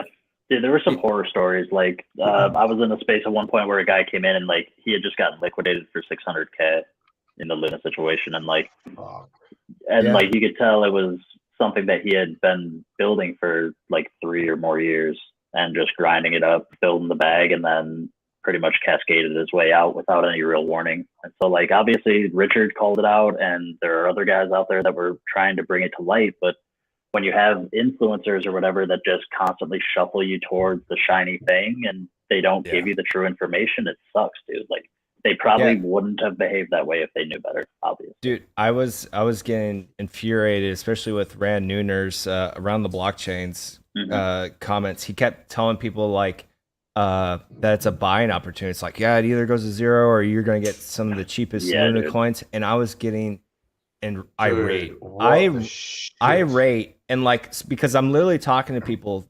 I was literally talking to people that found out Luna through him on Twitter, and like, and they just lost everything. And this dude evidently last night was telling people like, hey, like, I think the bottom's in, and I think Luna was sitting at like $25-$30, and then it crashed down to like $4 or $5, and then he was saying the same damn thing again in a post. It's like, hey, now this is risky, like it could go to zero, or this could be a great buying opportunity.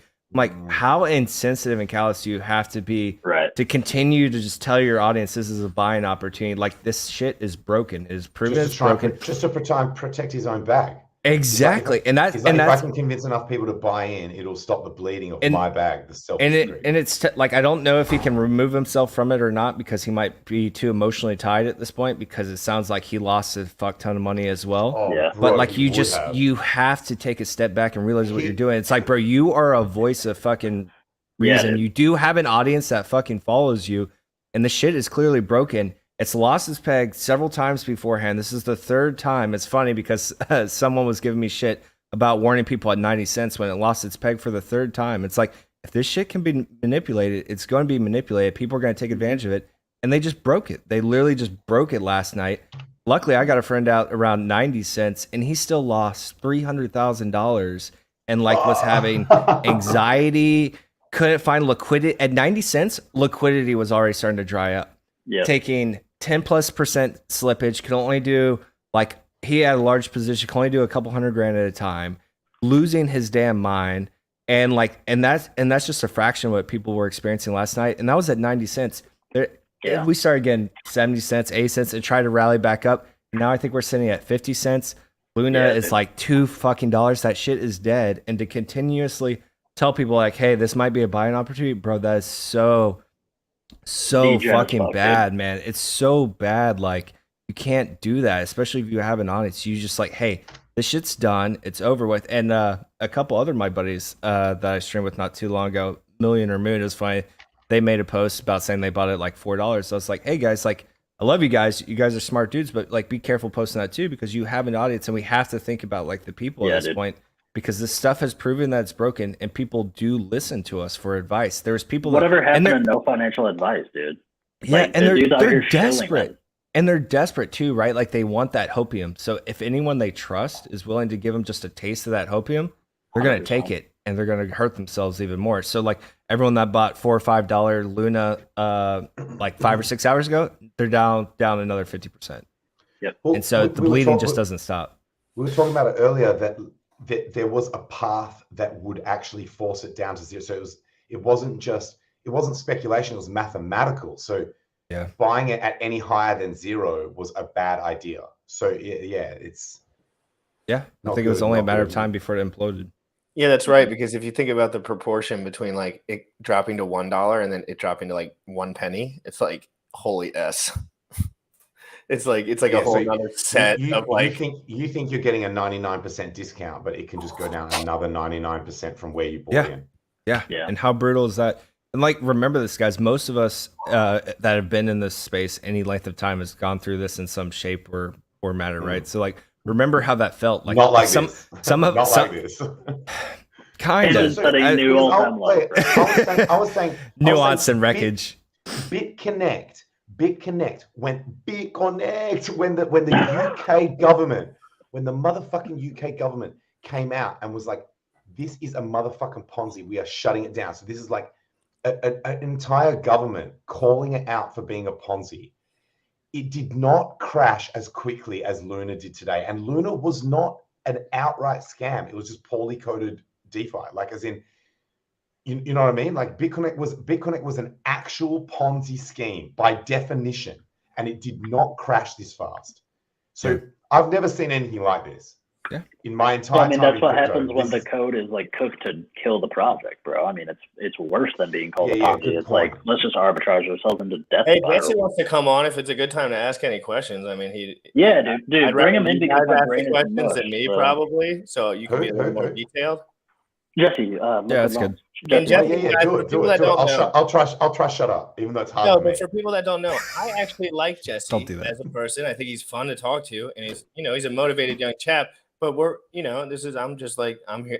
I always tell people, I just work here. Like, I'm just trying to. dude, if there was ever a time to hear from the stablecoin people, Exactly. like this is the time, and especially if they're able to provide like contrast for us. So like, why would some protocols do better than others? Like these are the people. If he's the expert, let's get the experts in here. Be There's great. no better I time want than you now. all three to chime in. I will just be I like the to see the moderator contrast. in this chat. I will be moderating this Sure. chat. So if people start talking over each other, I'll just be like, "Hey guys, everyone." I don't think anyone's I'm gonna get off just saying on that. because I'm so used to Hex famous, and I'm used to. I'm Yeah, Bro, it's a little my different, brain is so wrecked panel, right bro. Yeah, I know. I feel like It's we're autopilot slow at right this now, point. dude. It's Like, autopilot. I'm like, calm down, boys, calm down. Like it's like Yeah. everyone gets. Guys, it's a bear market. We all get a little feisty about stuff. Come on, True. we love it. We love it. yeah, man, the emotions are running crazy lately. But the point I was going to make is just keep in mind of that time that you've gotten wrecked, and a lot of us have gotten really comfortable in Hex, and it sucks, man. Like people did lose way more money than they probably should have had invested in the first place, and just keep that in mind. But provide them a solution. I mean, we do have Pulse Chain launching. We do have this new ecosystem. Richard's already proven himself. We don't know what Pulse Chain PulseX is going to do. I think it's going to do extraordinarily well, and it might give some of these guys a chance to regain, if not even get a leg up to where they are now. So offer them a solution. Don't just sit there and just shit on them, and you'll see a lot more people come to us. And like they don't need to be told that like they made a horrible decision. They know. Like some of these people didn't have the time to react even, because like even if you watch the chart, so I've been up forever, dude, and like the when we were down at like 60 cents on UST, we had like Luna down at under $1, and this morning you could tell when everyone woke up because all of a sudden it just shot straight up to like $2.50. So it's like this game isn't over for everybody yet, and some people are going to continue to play this thing, and not everyone's going to win. So don't just drag these people through their own troubles, man. Like it's going to be pretty brutal. We got to support each other out here. Yeah, for sure. Tangent, you look like you didn't sleep so well, man. No. I'm just. I don't think any of us did. No, dude, I'm literally a zombie right now, dude. Yeah, me too. Sleep last night was. Man, I don't even have any stake in this, but the emotions of the guys in the Terra Luna chat were like keeping my brain awake. I was just like, these are real people just like me. And then you have to put yourself in the situation. You said, if I was misinformed in this way, that way, or the other way, that could have been me. 100%, dude. I've gotten into plays on bad information because I didn't do enough of my own research, and I probably also wouldn't have seen the red flags because I was like groomed by my buddy that it's like this smarter play, and the next thing I know it's down 60%. And I'm going, how does that mess this up? Like it seems fundamentally flawed now, but at the time I just was all in and stuff. So it's like I've been wrecked too. It sucks.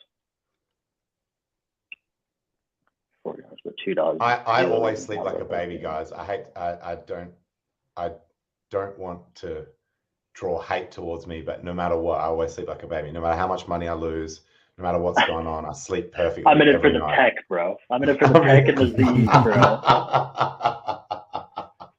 So you got to tell them on a rough day like today. Well, the tech is still pretty legit. So. Yeah, dude. It's going to be interesting to see, so for a while there, even some of like the matching engines across different exchanges had failed. And so beyond even the death spiral arbitrage, there was like cross-chain death spiral arbitrage. And so imagine you think like, especially if you're a hardcore lunatic or whatever they say, like you might be trying to dodge the pain by just jumping into another boiling pot that isn't totally as hot as the one you're jumping out of yet. And so it's like you think that you're doing some mastermind play because the chart that you just looked at is like, no, the price is better over here, but it's actually just a matching engine failure. And then by the time you go through the pool, you're just as wrecked as you were. Like, Orca. Really importantly, I just realized I've still got this chart up. Someone in the chat who had said that the liquidity stable Yeah, man, coin it's going down to 70 cents. doesn't lose its peg. Man, it has lost its peg hardcore. Like, Yeah, I know. like hard. But you know what's crazy though is like I'm looking at the chart too now. Yeah, Can you guys go like this real quick and point like this? Like, and I'm not shitting on the project. So,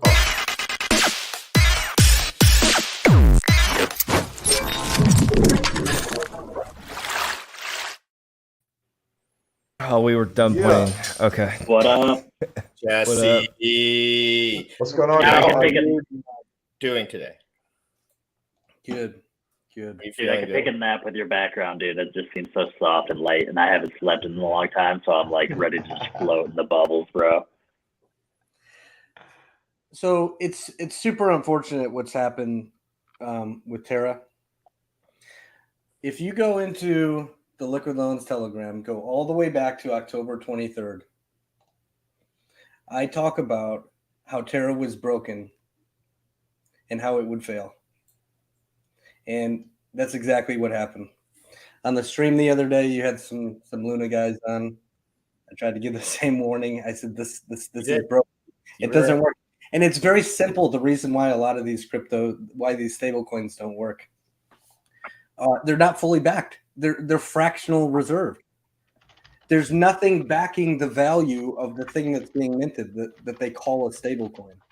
So when there's a bank run or there's lots of people trying to exit, they can't. There's just nothing there for them to get in return. The founder of Luna, you had all those coins that were supposed to be burnt, and instead he was just buying up Bitcoin with the claim that, oh, that's additional backing. You can't algorithmically back a coin on one chain with Bitcoin that resides on its own chain over here. It's impossible. It requires human intervention. Even if it was to work, there's counterparty risk there. There's a human that has to do something to make it work, but he has to further dump the price of Bitcoin. Jesse, in the moment when they decided to make that move, what was happening? What? And because obviously in hindsight, they knew this was fucked. So what was happening? Because they kind of sold that as like something that could potentially be positive, and it was literally like the top. Yeah, I think it was just a play to try and scoop up a bunch of Bitcoin because they thought, looks like Bitcoin's been a little bit sideways lately. We're probably at the bottom. Maybe it'll run back up to 60 grand or something. I think it was just another play, just like Michael Saylor. Hey, let's just scoop up as much Bitcoin as we can. And it didn't work out. Now, there are stable coins that function okay, right? So look at USDC. Now, I have issues with USDC because it is centralized. It's 100% owned by a corporation, but it appears there hasn't been a really in-depth audit, but it appears that maybe every USDC is fully backed by fiat dollars. They have some in paper. They have some in some other commercial assets, but regardless, every single USDC should be able to be sent to an issuer like Coinbase. And they literally have the fiat to give you to back that USDC. DAI is similar with the Maker protocol. You mint DAI by putting in ETH, right? And if you want to cash out or redeem your DAI, you send your DAI back to the Maker protocol, and it gives you $1 worth of ETH or $1 worth of USDC. Because they also have USDC inside their protocol. So there is a little bit of centralization there inside a DAI, even though people say, oh, it's a decentralized stable. Well, it was until they started accepting USDC. So there is that risk. Regardless, every single DAI is fully backed. Okay. Now there's a whole bunch of stable coins out there. FEI, UST, Frax, a whole bunch of them that have no backing. That they have weird inflationary or deflationary mechanisms to try and maintain a peg, or they just burn the coins and buy Bitcoin like you saw with UST. None of that works. And when you look at liquidity or liquid loans, At first, it seems confusing, but when you compare it to the rest, it's just so simple. It's simple. Every single USDL is 100% fully backed and always redeemable at any moment in time. It doesn't matter where you got the USDL, when you got it. If you have USDL in your wallet, of course you can go trade it and you can go swap it on a DEX or whatever. But if you want to, you can bring it straight back into the protocol. The protocol will grab from the lowest collateralized vault $1 worth of pulse for you and give that $1 worth of pulse and burn your USDL. It's literally like, think of a bridge. You know how if you were to go from one blockchain to another, the bridge, most bridges, will hold your original asset in a pool and mint you another asset. And you can always go back the other direction because, like, if you're going from Matic back to ETH, for example, you can take your coin from Matic, put it back into the bridge, it'll burn itself, and it will release to you the coin back on the ETH chain, right? It's simply a lockup and a mint. And that thing that's locked up is always backing and we're always redeemable for each other, that thing that you just got minted on the other chain. And the way Liquidity works and Liquid Loans, it's the exact same way. You put in a value of something, some pulse, and there's always way more value in pulse than there is USDL. It simply holds the value that it needs, keeps that locked, and then mints you a stablecoin. And if people need to redeem, they bring back the stablecoin, which burns itself, and it unlocks that equivalent value of pulse. There's always way more value in pulse backing all the USDL that's out there. It's impossible for it to be inverse. It's literally impossible for it to become a fractionalized. And that's the 110% minimum requirement of the collateral. Yes, for each individual. Right. But as a community, it has to maintain at least 150. Oh, okay. So what you tend to see, though, is usually the collateral level floats around between 200 and 400%. So in all actuality, there's usually about 4 times the value of pulse as there is USDL in existence. So let's say it does keep the stable coin, like it stays pegged. There's no way for it to become unpegged. Do you have an example of liquidity or a fork of liquidity? Because I know it's been forked many times where the actual liquidity token has been successful, because every chart I've seen of liquidity, even on other forks, because I know Ethereum, you guys were saying it was because of gas fees, but do you have an example of liquidity where the actual liquidity token survived or prospered or did well? Well, okay, so the problem, so the LQTY token, the third-party token, follows the price of ETH. The problem that Liquidity had is they literally launched at the top of ETH, at the very top of ETH. Compound that with the problem that they had VCs. VCs dump all their tokens immediately. So you saw a huge dump in price of the LQTY token right off the bat. But then it's literally following ETH ever since then.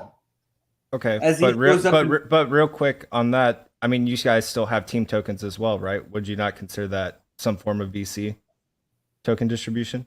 And you guys said to model it after what Liquidity did, correct? Everybody's locked, regardless if there's team tokens or even community tokens.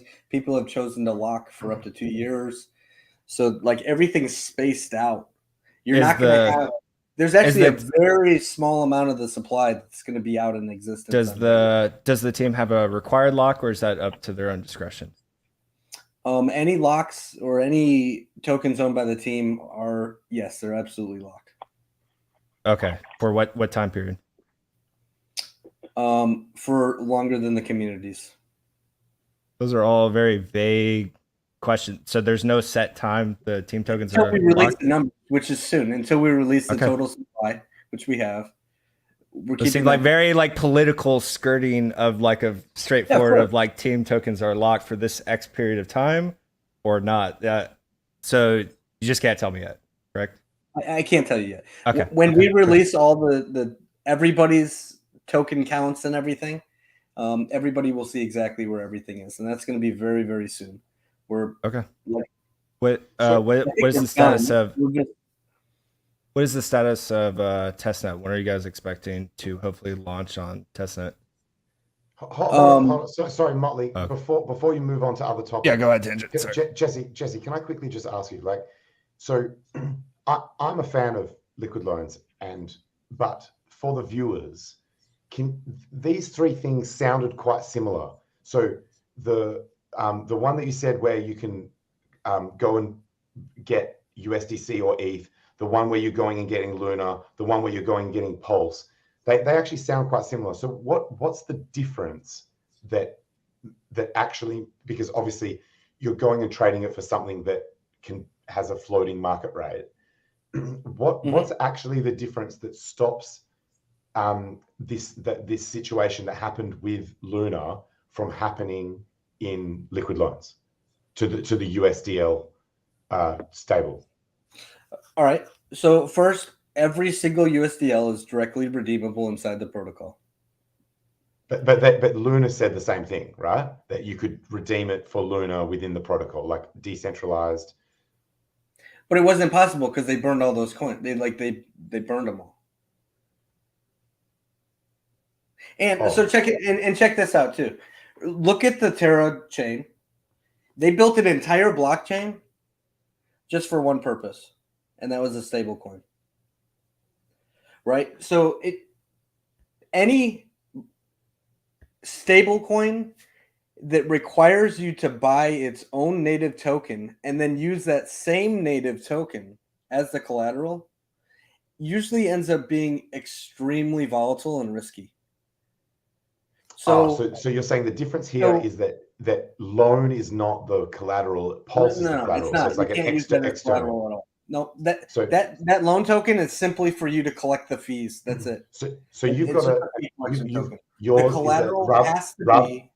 So rather than having native collateral, it's external collateral being Pulse. It's external collateral of a coin that has thousands and thousands and thousands and thousands of liquidity pools.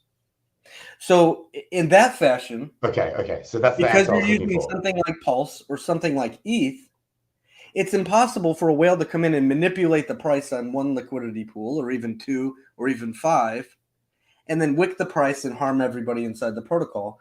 Because there's literally over 100,000 liquidity pools that will be paired to Pulse. For a whale to manipulate, they would need trillions and trillions and trillions of dollars. They would need to suppress the price through the time-weighted average and through the oracles, which we could talk about, and it's just impossible. But when you require your own native token as the collateral, and maybe that native token only has a couple liquidity pools, it's very easy for a whale to come and manipulate that down and harm everybody.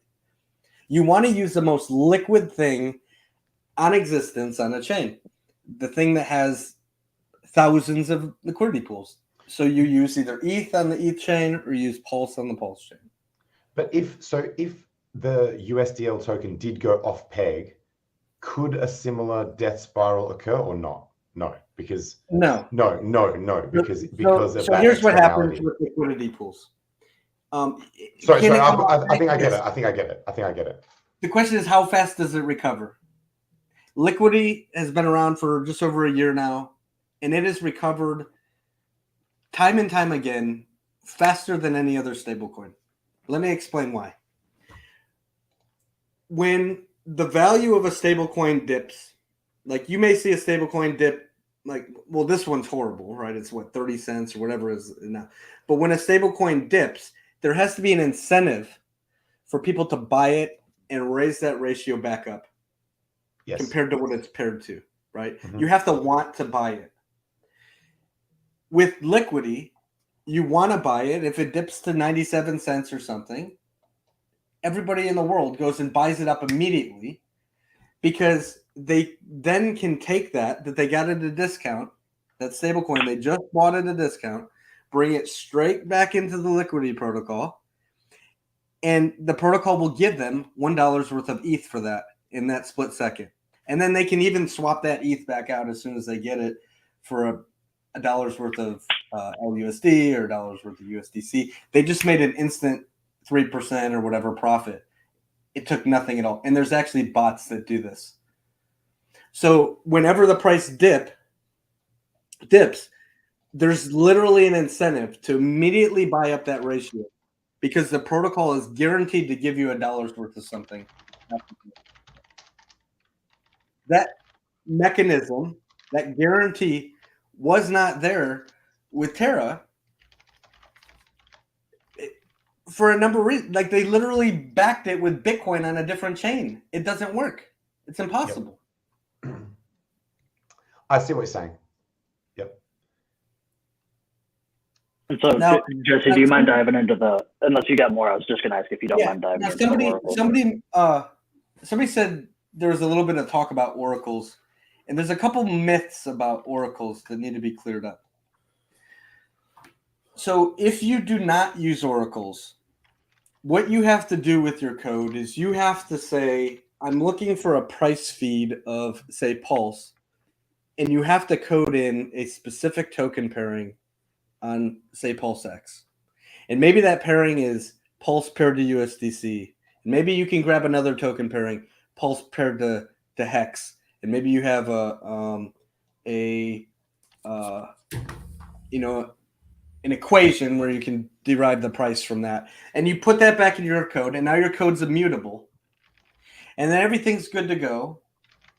A few months goes by, and the biggest liquidity provider decides he's going to pull all his liquidity and move it to a V3 or make a new DEX. Or maybe he doesn't like the USDC pairing anymore. He wants to pull all the liquidity and pair it to Tether or something like that.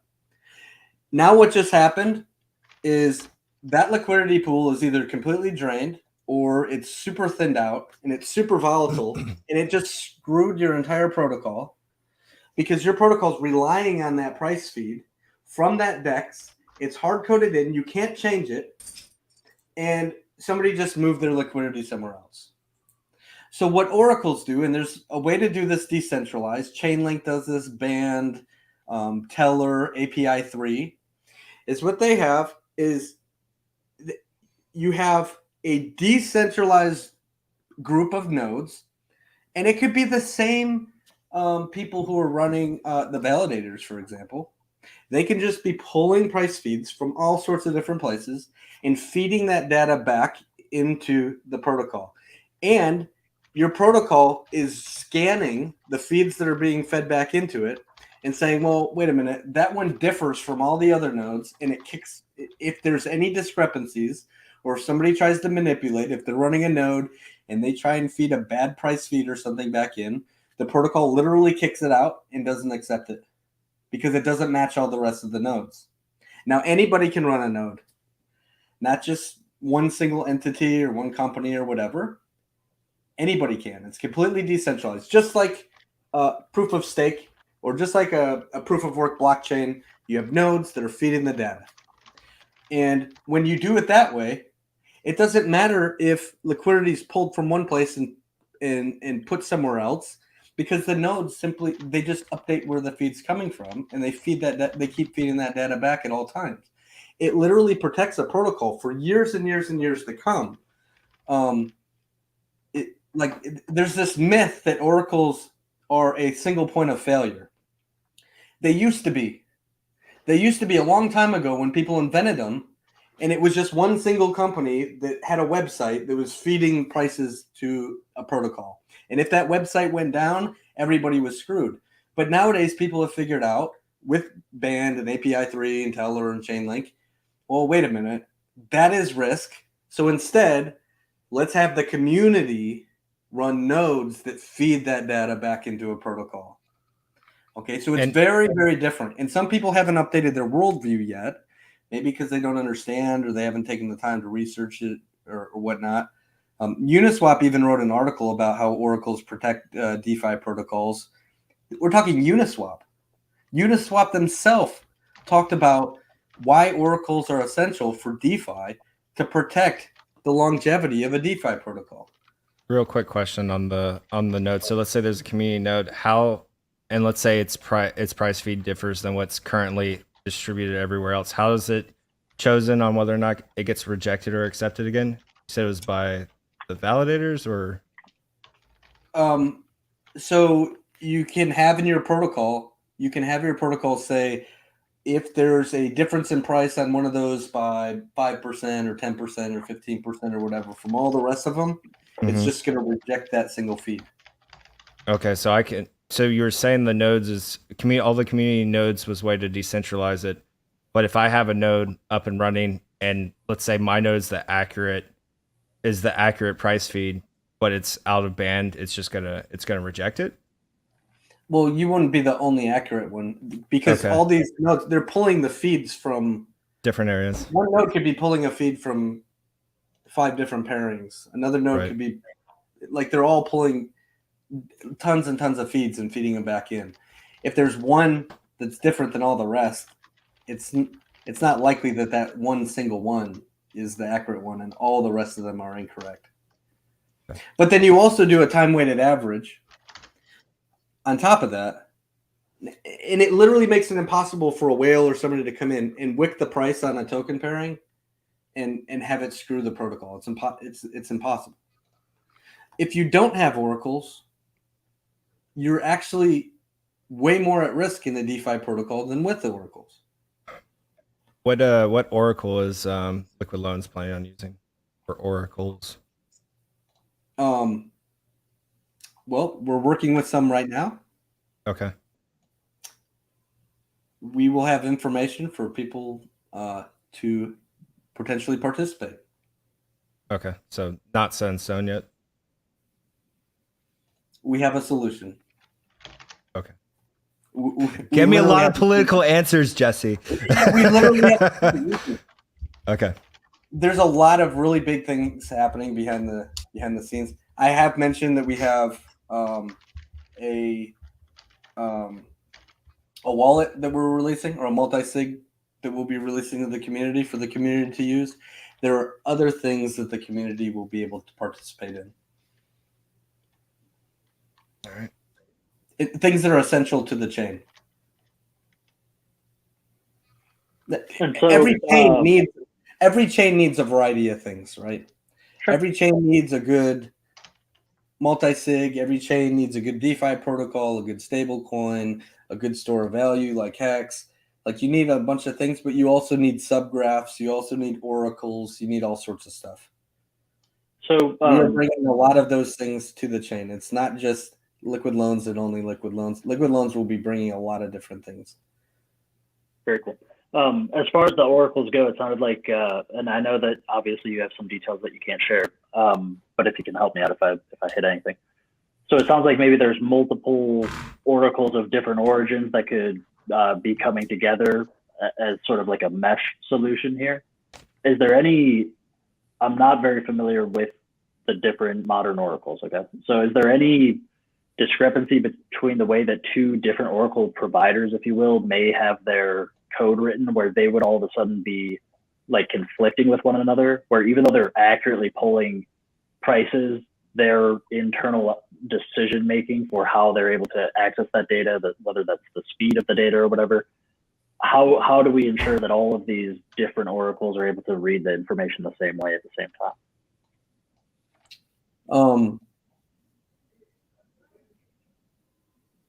I don't know the answer to that. So oracles are open source, like anybody can spool, like you can build your own. Some of them, are still decentralized with a little bit of oversight, I guess, like Chainlink would be an example, where you just spool up a node and run it on their server and they pay you coins and whatnot. For would returning. It be fair to say? That's another thing, by the way. So similar to how like a validator will get paid for processing transactions, node operators who are returning accurate price feeds that matches all the rest of the data that's being fed from all the other nodes, they also get paid. They get paid in some form of token. That could be paid in Pulse. That could be paid in some sort of native Oracle token like the Link token or something like that. But there's always an incentive for these people, these nodes to be doing the right thing. Right.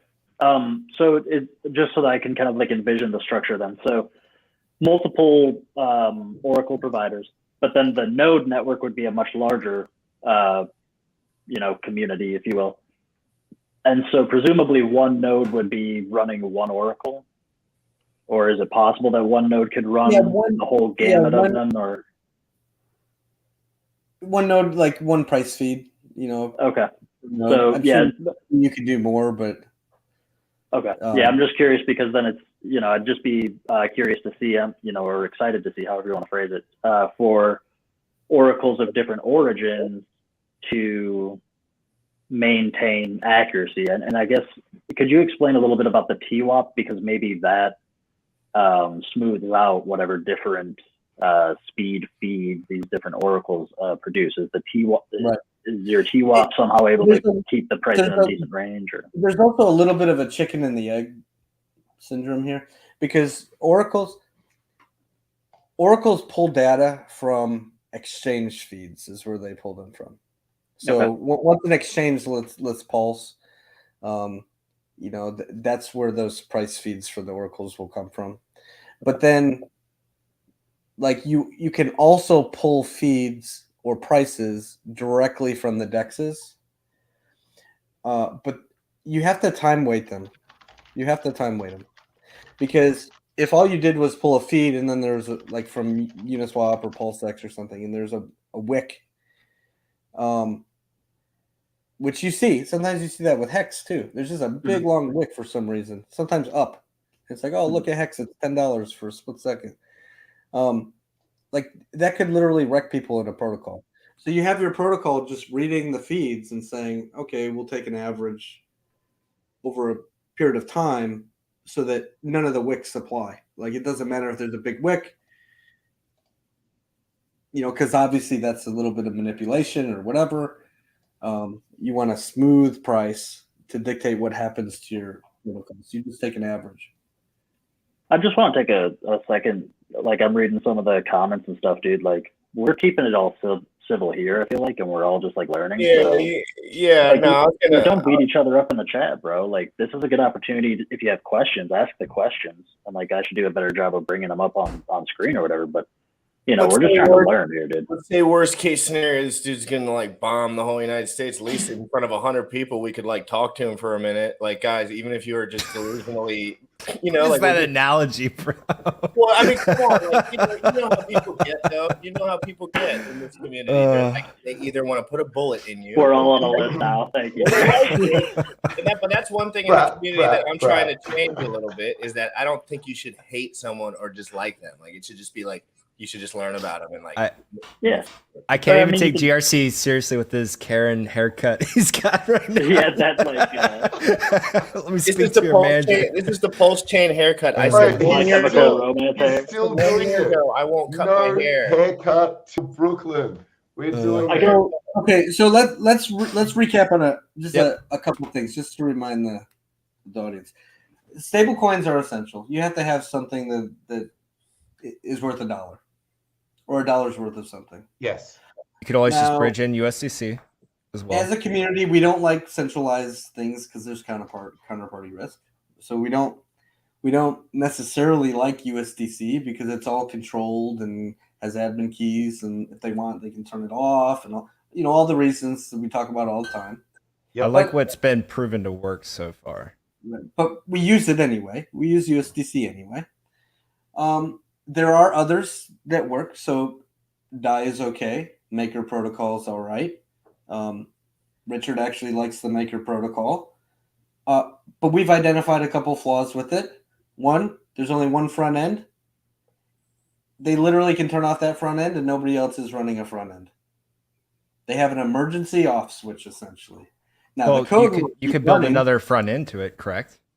That's not that's very different than an off switch. Just there's no other existing front end. Is it open source? Another one can be built. There's no other existing front end. Or you just go direct through. Okay, but I would say that is different than just an off switch, like say USDC has. Very different. Correct. You could still interact with the code writing scripts to interact with it, but not that many people know it. There's Right, enough. so- I would argue there's enough money tied up into it that new front end would be built. It would make 0 sense for it not to be. But it is a governance run system, which means it can be changed. There's voting that's all controlled by the largest shareholders, of course, which is just a handful of people who own enough of the controlling stake to change the protocol when they want to. And that's not the definition of immutable. That's not what Hex is, right? We like Hex because it literally can't be changed. So just a couple flaws with that, and they accept USDC, which has this, the counterparty and Tether. And Tether. So what Liquidity identified these things, and they said, well, Maker's okay, but we don't really like multi-collateral. We like single asset collateral. We don't like governance. We like something that works and runs by itself. Oh, and we like that the fees from the protocol go straight back to other people inside of the protocol. 0 interest. There's no monthly payment requirement. It's literally just a stable coin factory. You mint a stable coin off of the value of something else. And there's always more value in Pulse or an ETH on the Ethereum chain than there ever is in the stable coin. And the fees get fed right back to the community, and then people can do whatever they want with it. So it's just a little bit better than Maker because it's completely community driven and it's completely unchangeable. There's no counterparty risk. Other than the oracles. Well, Yes. they all have. I mean, they all have. Every DeFi protocol has. Sure. Yeah, of course. Doesn't mean except there's for not USDC and counterparty Tether. risk, though. Right. You can't just say there's no counterparty risk. I have to rely on these multiple Oracle mesh networks to agree on a price, and then for the nodes to not be a 51% attack using multiple oracles. So. You could say the same about validators. But I can't say the same thing about USDC. So am I going to just Different model. And the validators also have a rotation system in there, whereas the oracles are the oracles. Well, the oracles have a rotation system too. Do they? Right. So if you want to participate and feed data back into the protocol, and you want to spool up a node and feed price data, yeah, you're gonna have like it's really like almost no different than a group. So it's not using all of the nodes at the same time. Is it only using a select portion of the node Oracle network? I mean, if it's using all the feeds at the same time and they're all based on, say, 5 oracles, and 2 of the oracles are almost entirely, 51% or more controlled in the node network, then 2 of your 5 oracles are able to disagree. And now who wins the majority? It's a race 1 out of 3 for the remaining oracles. And how do I know that the 2 that are accurate, allegedly, versus the 1 aren't somehow being controlled by another group of 51% on the node network? If you have multiple, like, how do I know? How do I get to engage? Like, do I choose the oracle that I'm running on my node, I presume? Well, you're not choosing. You are becoming the oracle. You're becoming a part of the oracle. You're simply grabbing a price feed and feeding it back into the system. Right. That's all you're doing. And you're getting paid and rewarded for your accurate information, just like a miner would or just like a validator would. Right. So then I would have an economic incentive to own the most nodes for the most oracle price feeds. Sure. Okay. I have a question related to this. So outside of the oracles, is Liquid Loan still planning everything else, like once the code's done, to be a locked code, just a fork of liquidity, locked, immutable, no admin keys still outside 100%. Of the oracles? Okay, 100%. so zero admin keys will not be able to be changed. So if that's the case, and there's issues with these oracles, whoever they are, when you guys decide them for the solution, if there's issues down the line, is that going to bring up a problem with not being able to point to different oracles if there is an issue with them in the future? No, not at all. Why not? So the reason the oracles exist is so that there doesn't become a problem where you're grabbing a price feed from a DEX that could later have the liquidity pulled and then move somewhere else, and then you just screw the protocol. That's the whole reason you program in the ability for an oracle to feed price data into it. but I mean, we've seen these oracles fail time and time again. If let's worst case scenario, black swan event, something goes wrong with these oracles, and you guys aren't able to point Doesn't to even have another to be the oracle. oracle's fault. The exchange could have a matching engine failure. Right. Right, but that's the protocol, again, time weighting average, and it's getting data from all sorts of different nodes that are pulling from all sorts of different places. And the nodes are rewarded economically. So if I had a big bag of money and I wanted to spin up a shitload of nodes and run a 51% attack on an Oracle network. Go try that right now. If it's that easy, go try it. Didn't say it's easy. Right I'm just saying, like, it's an adversarial attack. I mean, someone might do it. That's what I would be afraid of. Well, Tara didn't go do it right now. Yeah, we're just trying to look at scenarios where it's going to dog. No, go do it on ETH right now with Liquidity. I don't want to spend the gas fee on that. So you're going to be in a totally different environment. Manipulate the price of ETH with your. I don't have to, dog. There's something called matching engines on exchanges, and they fail. And one of them failed yesterday. 3 of them failed yesterday. Your exchanges didn't agree with prices. So then what happens if the oracles are reading those bad data, and now you have a total disconnect from the oracles because of not the oracle's fault and not the node's fault, but because of a matching engine failure on exchanges that they're pulling prices from, and nobody can agree. Like, what? I guess just the question is, Jesse, I'm not trying to attack you. I know I'm getting I'm on no sleep, bro. So I come off like more heated than I am. All I'm really asking is, like, what's the, no, I don't take anything down. What's like the minimum threshold to achieve like these one successful, this is the price feed that will work for the agreed upon consensus? Like, this is the accurate feed. Is there like, is it just a simple majority of like 51% of the nodes return this price, so we go with this price? Jexa would know the answer to that better than me. Yeah, that's fine. Is he in the Telegram? What's that? Is he in the Telegram? He's in Telegram. Yeah, he's in Telegram. I'm gonna post for everyone who would love to ask questions in general. We're gonna go on with the combo. I'm gonna post the Telegram right down below here, and go in there. Obviously, I think it's pretty open forum, and I think you can ask questions too. Everyone has different jobs, right? Some people. And Jesse, I want to clarify. Like, I'm not trying to attack liquid loans. Like, I would have the same critique for validators on Pulse Chain. Like, I don't want a 51% on Pulse Chain either. Right. So, so the reason these things exist, check it out. We could certainly say, you know what? Screw the oracles. We're going to trust PulseX, and we're going to pull one single price feed, and that's going to be the feed of USDC and Pulse. And we're going to get it directly from this token pairing right here. Okay. Our protocol would last like 2 months if we did that. And then something would happen. Richard or whoever would pull their liquidity and move it somewhere else, and the protocol would be toast.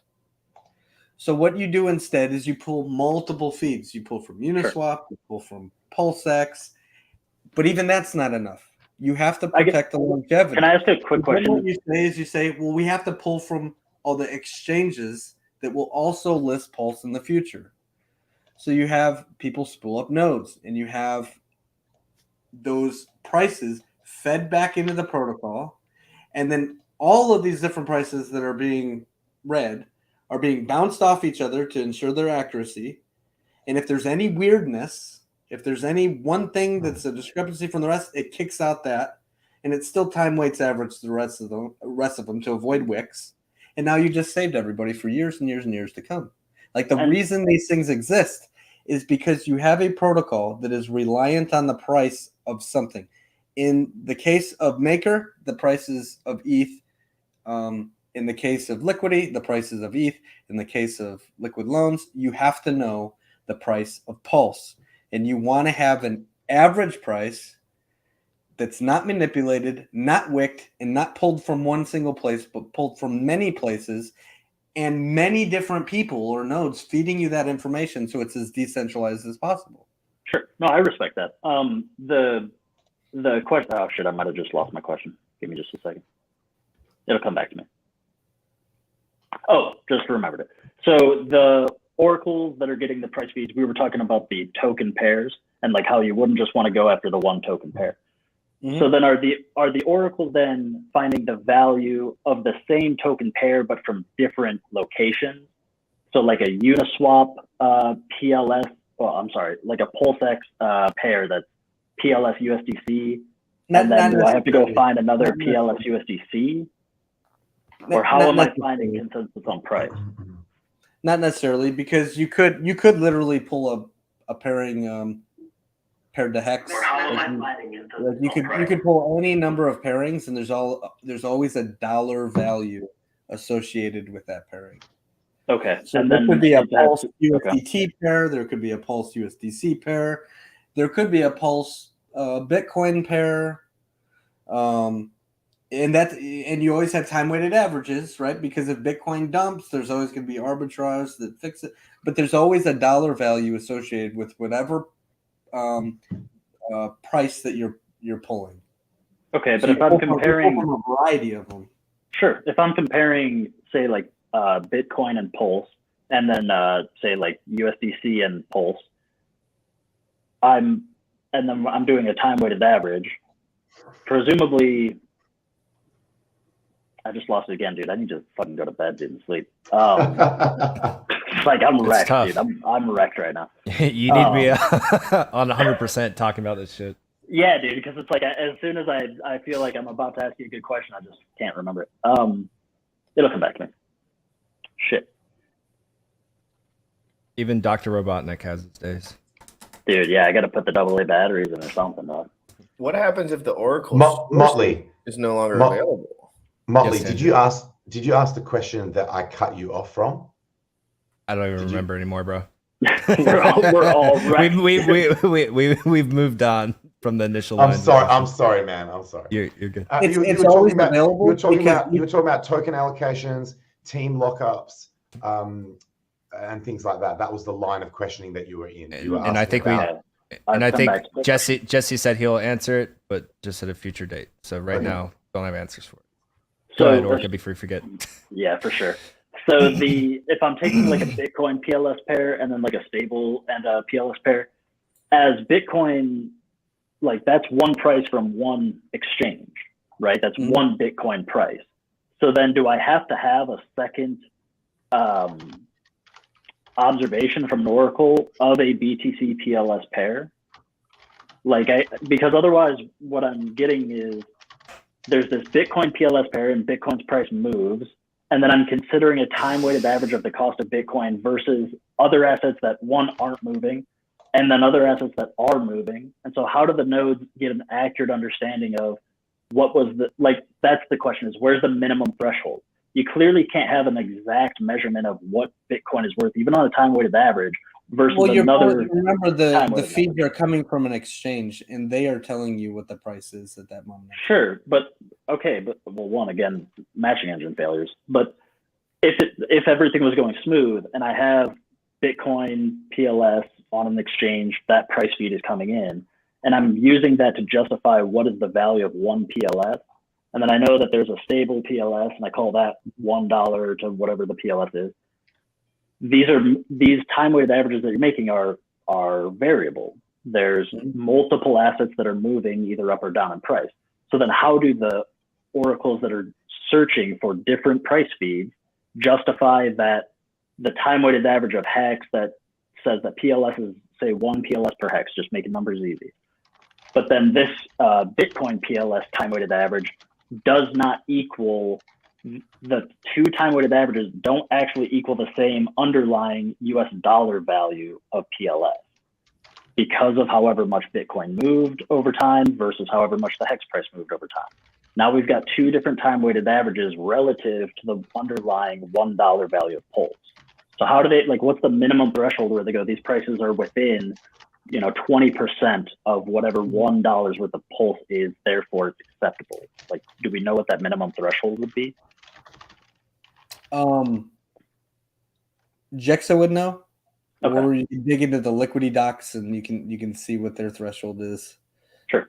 I'll try to remember what I said, and it might not even make sense, dude. But I'll try to. You might want to write it down, but yeah. Good idea. But Maker Protocol works the same way. It's been around for years. Liquidity works the same way. It's been around for years. People have this fear that oracles are a point of failure, when actually decentralized oracles are a point of Like, No, I like the idea. Protecting I'm just curious I guess the underlying mechanics of like how they agree at the end of the day. Because when you're doing multiple, especially like a broad basket of different asset pairs, I'm just curious how the oracles are able to justify, despite time-weighted averages, the relative differences because of volatility of any of the asset pairs that aren't stable pairs. I'm just curious. It would just be interesting to know a little bit more about how the oracles communicate, how the price feed agrees, I should say, within the protocol. Mhm. So I'll try to reach out to Jexa about that. Am I pronouncing that right? Is it Jexa? Yeah, Jexa, Jexa. yeah. Okay. So- I just want to make sure I'm not messing up. all coins, regardless if it's called a stable coin or it's called a shit coin or anything else, they move in price simply based on the ratio of what it's paired to. If you have a pairing of USDC to Hex and people swap their USDC for some Hex, you now have less Hex in there and you have more USDC in this pair. And now you just actually move the price, at least in that single pool, the price of USDC just went down a little bit. USDC, you slipped it. And that slippage number you see when you do a swap is literally how much you are budging the price. Yeah. Right? So if you swap USDC and it says you're going to take 1% slippage, you just move the price 1% in that pool. Mhm. This happens with all coins, USDC, DAI, Hex, Bitcoin, everything. Okay. And really low liquidity things, you could throw 100 grand at and Big impact. you could slip the price 95% against you. And high liquidity pools, you don't really move them at all. Stable coins are the exact same way. Stable coins are not actually $1 all the time. They slip as well. You put in more stable coins, you just move the price. Okay. What matters is the incentive to purchase that to bring the ratio back to right where it needs to be so that it's worth $1 again. With Liquidity, that incentive is you are guaranteed to be given $1 worth of ETH for each LUSD that you decide to click what's called the redeem button for. The same with liquid loans. So let's say the price of USDL slips and it's trading at 95 cents. It will only be for a split second because somebody's going to come right behind. What they're going to do is they're going to buy that USDL up. They're going to say, oh, 5% discount. Sweet. They buy it. It slips the ratio back up to where it needs to be. It's now worth $1 again. They just got a discount on USDL and they can choose to just hold it and do nothing. Chances are they're going to do what's called a redemption straight back into the protocol. All you do is fire up the dApp, click the redeem button. It's going to say how many USDL would you like to redeem. You say however many. It burns those USDL. It reaches into the lowest collateralized vault. Now remember, the average health of the ecosystem is over 150. But there's going to be some degens out there who maybe are doing it on purpose. Maybe they would like a good stop loss because they think Pulse is going to go down or whatever. Or maybe there's some people that just weren't monitoring their vault or whatever. This protocol during a redemption is going to reach into the lowest collateralized vault, the guy who's right there at 110%, and it's going to remove the equivalent dollar value worth of Pulse and give it to the guy who clicked the redeem button. And it's also going to eliminate that amount of debt from that lowest collateralized vault. Now, this mechanism literally saves the lowest collateralized people from being liquidated. It raises their collateral health. In some cases, it closes out their debt. It's almost like a benevolent guy came along and paid your debt off for you. Yes, you gave him his Pulse, but it saved you from liquidation if you're the lowest collateralized vault. Your collateral health just got healthier, and as a result, the health of the entire ecosystem just went up a little bit. Every single redemption, the overall collective collateral health of everybody who has a vault just got a little bit better every time there's a redemption. When you mint USDL, you're putting in Pulse, you're minting USDL. All this done, this is a closed loop. It's a complete circle. There's a mechanism that allows people to take USDL and get Pulse back out. That's it. Guys, no bullshit. Someone from Bloomberg wants to interview me about being wrecked by Luna. And so I'm going to hop on a Zoom call with her. And the second you get a link, of any sort, I promise I will use the opportunity to mention Hex. Nice. I'll say that Hex is the only That's what reason. they need, dude. Financial advice from the guy that just got the most wrecked. It sounds so unrealistic, but I love it. I can't imagine awesome. that because this is the first opportunity I've had to see whether they say that news people will just like twist your words and shit. I want to experience it. I want to say, like, be careful. What happened, and her be like, "Oh, Tangent said we don't even have to twist your words around here." As Tangent's drinking bottles of wine over there, clear your head a little bit. She came and watched the stream for a bit. I sent because she asked me to hit a Zoom. I said I'm actually on a live stream right now. I sent her the link. She came and watched for a bit. So, nice. She was actually one of check the any of that out? And so she probably saw me just like on Bloomberg. Did Bloomberg get a look at those? Hell yeah. Tell them, and maybe I don't got as much Bitcoin as you, but I mean, but I got. Hey, Tangent, as always, great to see you. Everyone, grab your chin real quick. This is where it counts, man. Go chin real quick. I'll get to the chin.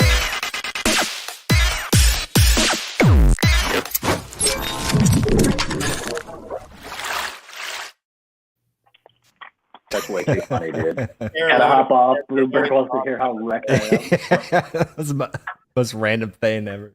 Those Terra Luna plebs are always talking up a storm, right? Tangent, get your butt out of here. No, I'm just kidding. Tangent is amazing. So Jesse, and thank you for being transparent, Tangent. Just because we have like Luna, obviously top of mind and stuff, and I understand that the mechanism behind Liquidity and what Luna did with their crazy ass Ponzi redeemable thing just doesn't make any sense. But what is it, or what are the qualities about liquid loans that are able to mitigate like a bank run or like a liquidity run? Well, realistically, there could be a bank run, and everybody will still get their money. Every single person will still get their money out. If that was to happen, if you had billions of dollars worth of USDL and everybody for some reason at the same time said, we want to get our dollars worth of Pulse back out for this. It is 100% possible inside of this protocol. All those people can go back in and they can click the redeem button, and the system will reach into the lowest collateralized vault all the way from the top to the bottom, or bottom to the top, and it will remove $1 worth of Pulse from each of those vaults and pay it to the guy clicking the redeem button. And it will leave behind all the excess value of Pulse that was all left in those vaults, and everybody will they will have cleared out all their USDL. There won't be any more in existence. It'll all have been burnt, and there'll still be a bunch of Pulse left in the system. Okay? So it literally is possible. Now, it's not going to happen. That's ridiculous to think that would happen. But it could, and everybody would be able to get their money out. So you said they'd be able to get their money. So essentially, in that terms, they're getting the token out. But there's no slippage when people do that. Is the value? So you'll get your Pulse out, but are people going to feel the value loss on the loan tokens in at that point? If people are doing that, the value of the loan token would be shooting through the roof. Why? Here's why. Because there's a fee to do that. When you mint USDL, there's a 0.5% fee. That fluctuates based on the health of the system, but it's typically 0.5%. The USDL you mint, 0.5% of that gets shaved off, and it's paid to the loan token stakers. If there's a redemption, there's also a 0.5% fee That fee also fluctuates based on the volume of redemptions. And that fee gets shaved off of the pulse that people are gathering when they're clicking redeem. That pulse gets paid to the loan token stakers. These redemptions don't happen all the time. They happen long enough to bounce a peg back right to where it needs to be. But if there was a giant bank run, there would be so much pulse getting shaved off in the form of fees, getting paid to the loan token stakers. The stakers would just be like raking in fee after fee after fee after fee after fee. Sure, they're catching the leaks. So what? I guess then just to try, like, let's try to break liquid loans is the way I'm coming at this, but it's not violent like that, bro. So we know that when UST lost its peg, it created that kind of death spiral loop, and I understand that the peg of give me your ticker again. It's USDL, right? USDL. Okay, USDL. If USDL captures the fees, which captures the fees, okay. But if USDL, say, just drops to 97 cents on the dollar, is that a fair way of observing that? Then sure. I come in, right, and I choose to buy that discount. I buy that 3% discount, which has to reach into someone's pocket. Is there any mechanism that can stop me or a whale from trying to punish the USDL peg just to scoop the arbitrage opportunity of someone else's collateral? Granted, it's the most degen, lowest collateral first, but we admit that the USDL can, even if only momentarily, fall off peg. But if I can do it in one moment, could I do it for a series of moments? Well, there's a number of things that would prevent you from doing that. So one, it's always cheaper just to swap on a DEX than it is to redeem, because the minimum fee to do a redemption is 0.5%. What's the fee over on PulseX? Sure, but in this scenario, I'm an adversary. Like I'm not interested in just redeeming my Pulse. I'm trying to punish the peg to liquidate people's positions. Because right. If I could punish the peg, I'm just shopping other people's Pulse at a discount. So you're gonna throw away a bunch of money. You're gonna throw away a bunch of USDL to then try. You'd have to have some USDL that you kept for yourself to then go redeem that USDL for the same amount of USDL that you just dumped to hurt the price. It wouldn't be redeeming the USDL. Wouldn't I be selling the USDL? Well, if you're going to dump, like, imagine what you just said. Right. You want to harm the price of USDL, which means you have to dump a bunch of it and drop it to 95 cents or 90 cents, whatever you manage to drop it to. You have to literally give up your USDL to do that. So you're dumping some USDL. That's gone. That's out of your hands. You just lost it. But I'm going to be made whole though on the arbitrage opportunity to buy the discounted USDL, and then I'm going to fish that out of someone else. You're going to dump it just to buy it right back? I'm not buying it. I'm dumping to break the peg, but then I'm taking the purchase discount. If this is how the mechanism works, you told me that if we dump the USDL, say it's a significant enough point, then I go and I redeem the discount, which means it's Pulse coming out of someone else's pocket. Whereas before it was my Pulse to my USDL. Now it's my USDL to someone else's Pulse. And then I can take that Pulse and I can spin it out for another USDL. Okay, so just think about this for a second. Let's say you dumped them $5 million worth of USDL to try and budge the price. And you kept 5 million USDL for yourself so that you could run a quick arbitrage and hope that you're the quickest guy.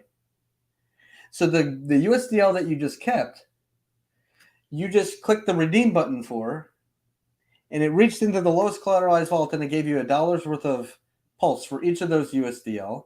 So now you still only have 5 million USDL because you just redeemed your 5 million USDL that you had.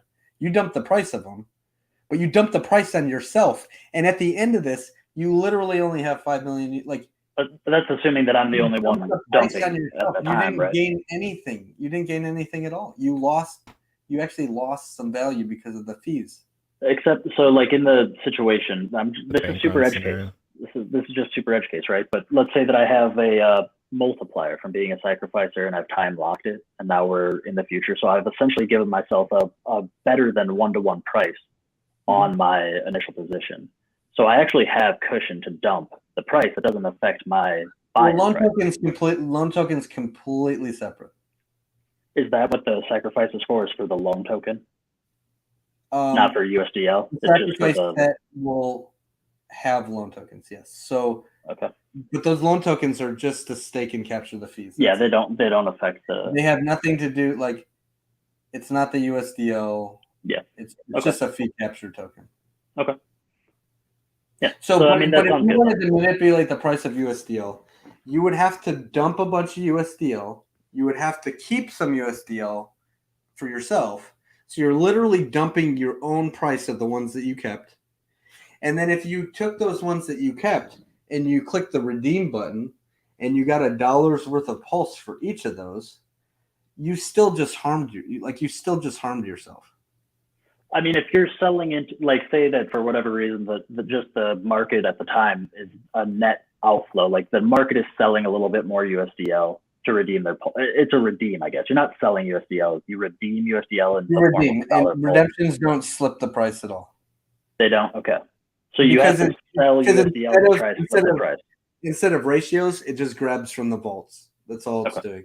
It's not changing the price feeds or anything. It just goes into the lowest collateralized vault and it grabs some of that pulse, and it doesn't move the price at all. Okay. That clarifies some stuff. And there's also this thing called the stability pool. So that stability pool handles any liquidated pulse. So as an average, like, most people are going to be over collateralized, or at least over 150%. But for those few people that choose to keep their collateral very low, some of which do that on purpose, by the way.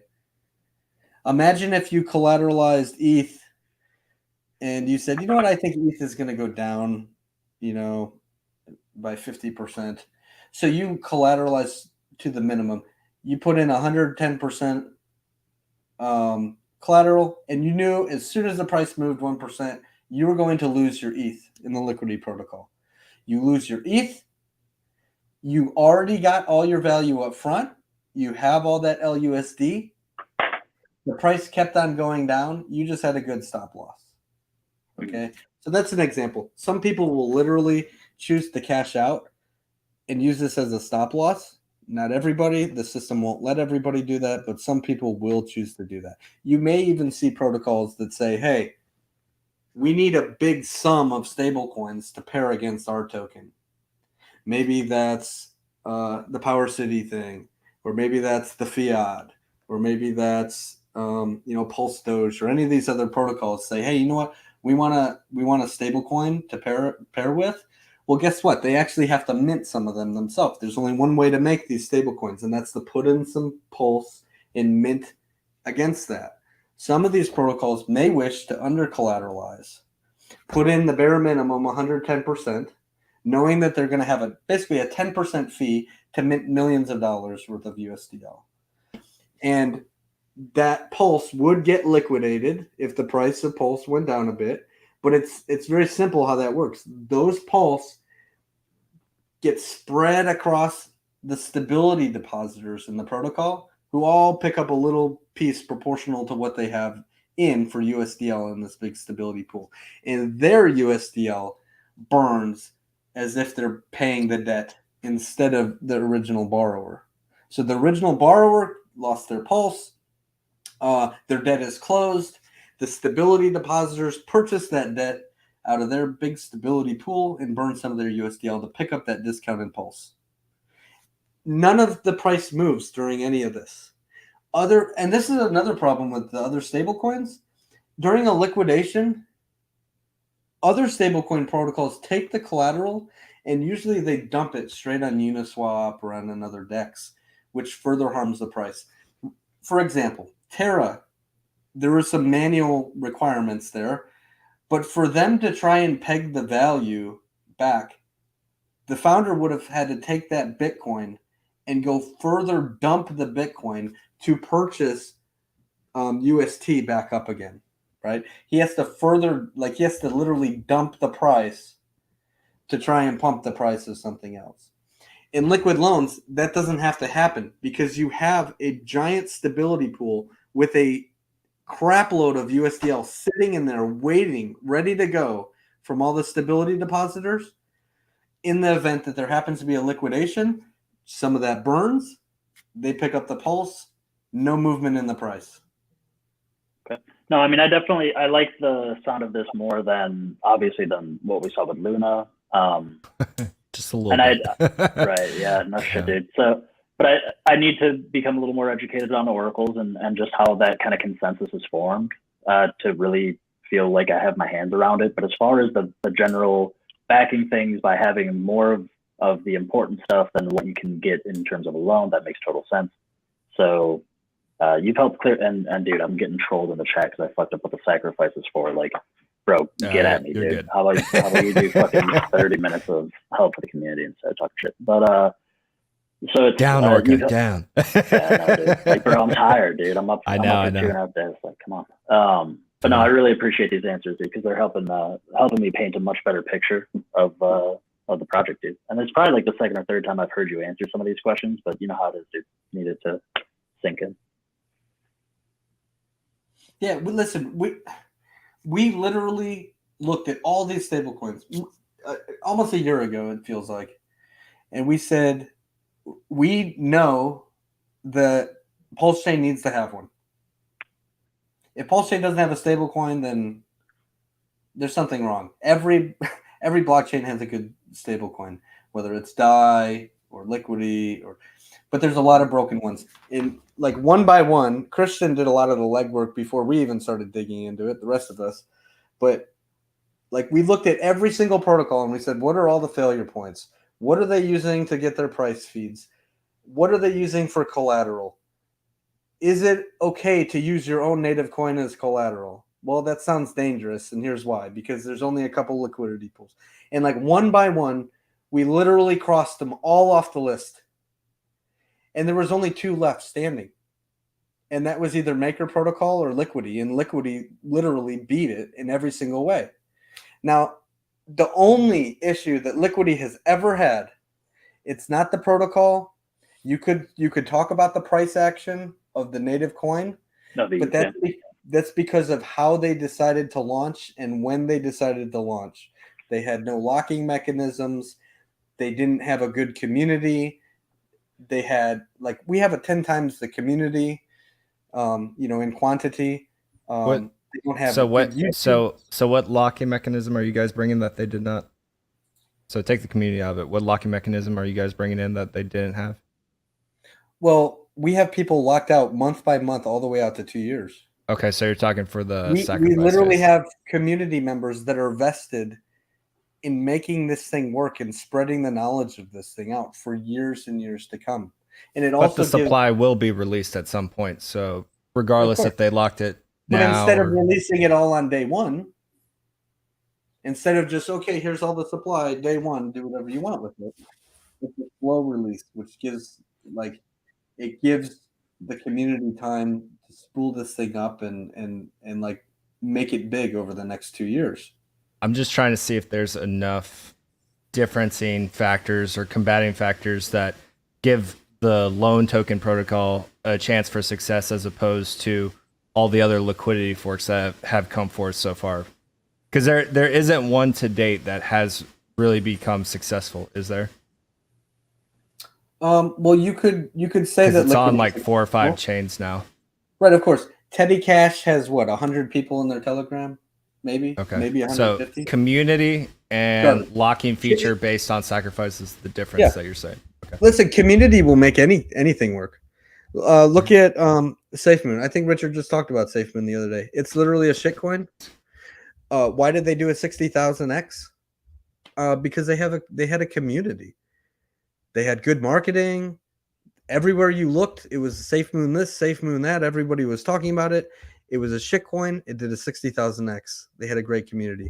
But Why did Cake? If the core protocol's not good, it eventually comes back down. Eventually, right? it crashes. Correct. Yeah. Why did Pancake do 190,000x?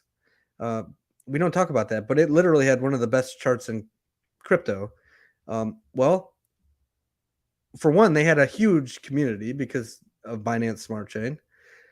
For two, you never had to dump the native coin.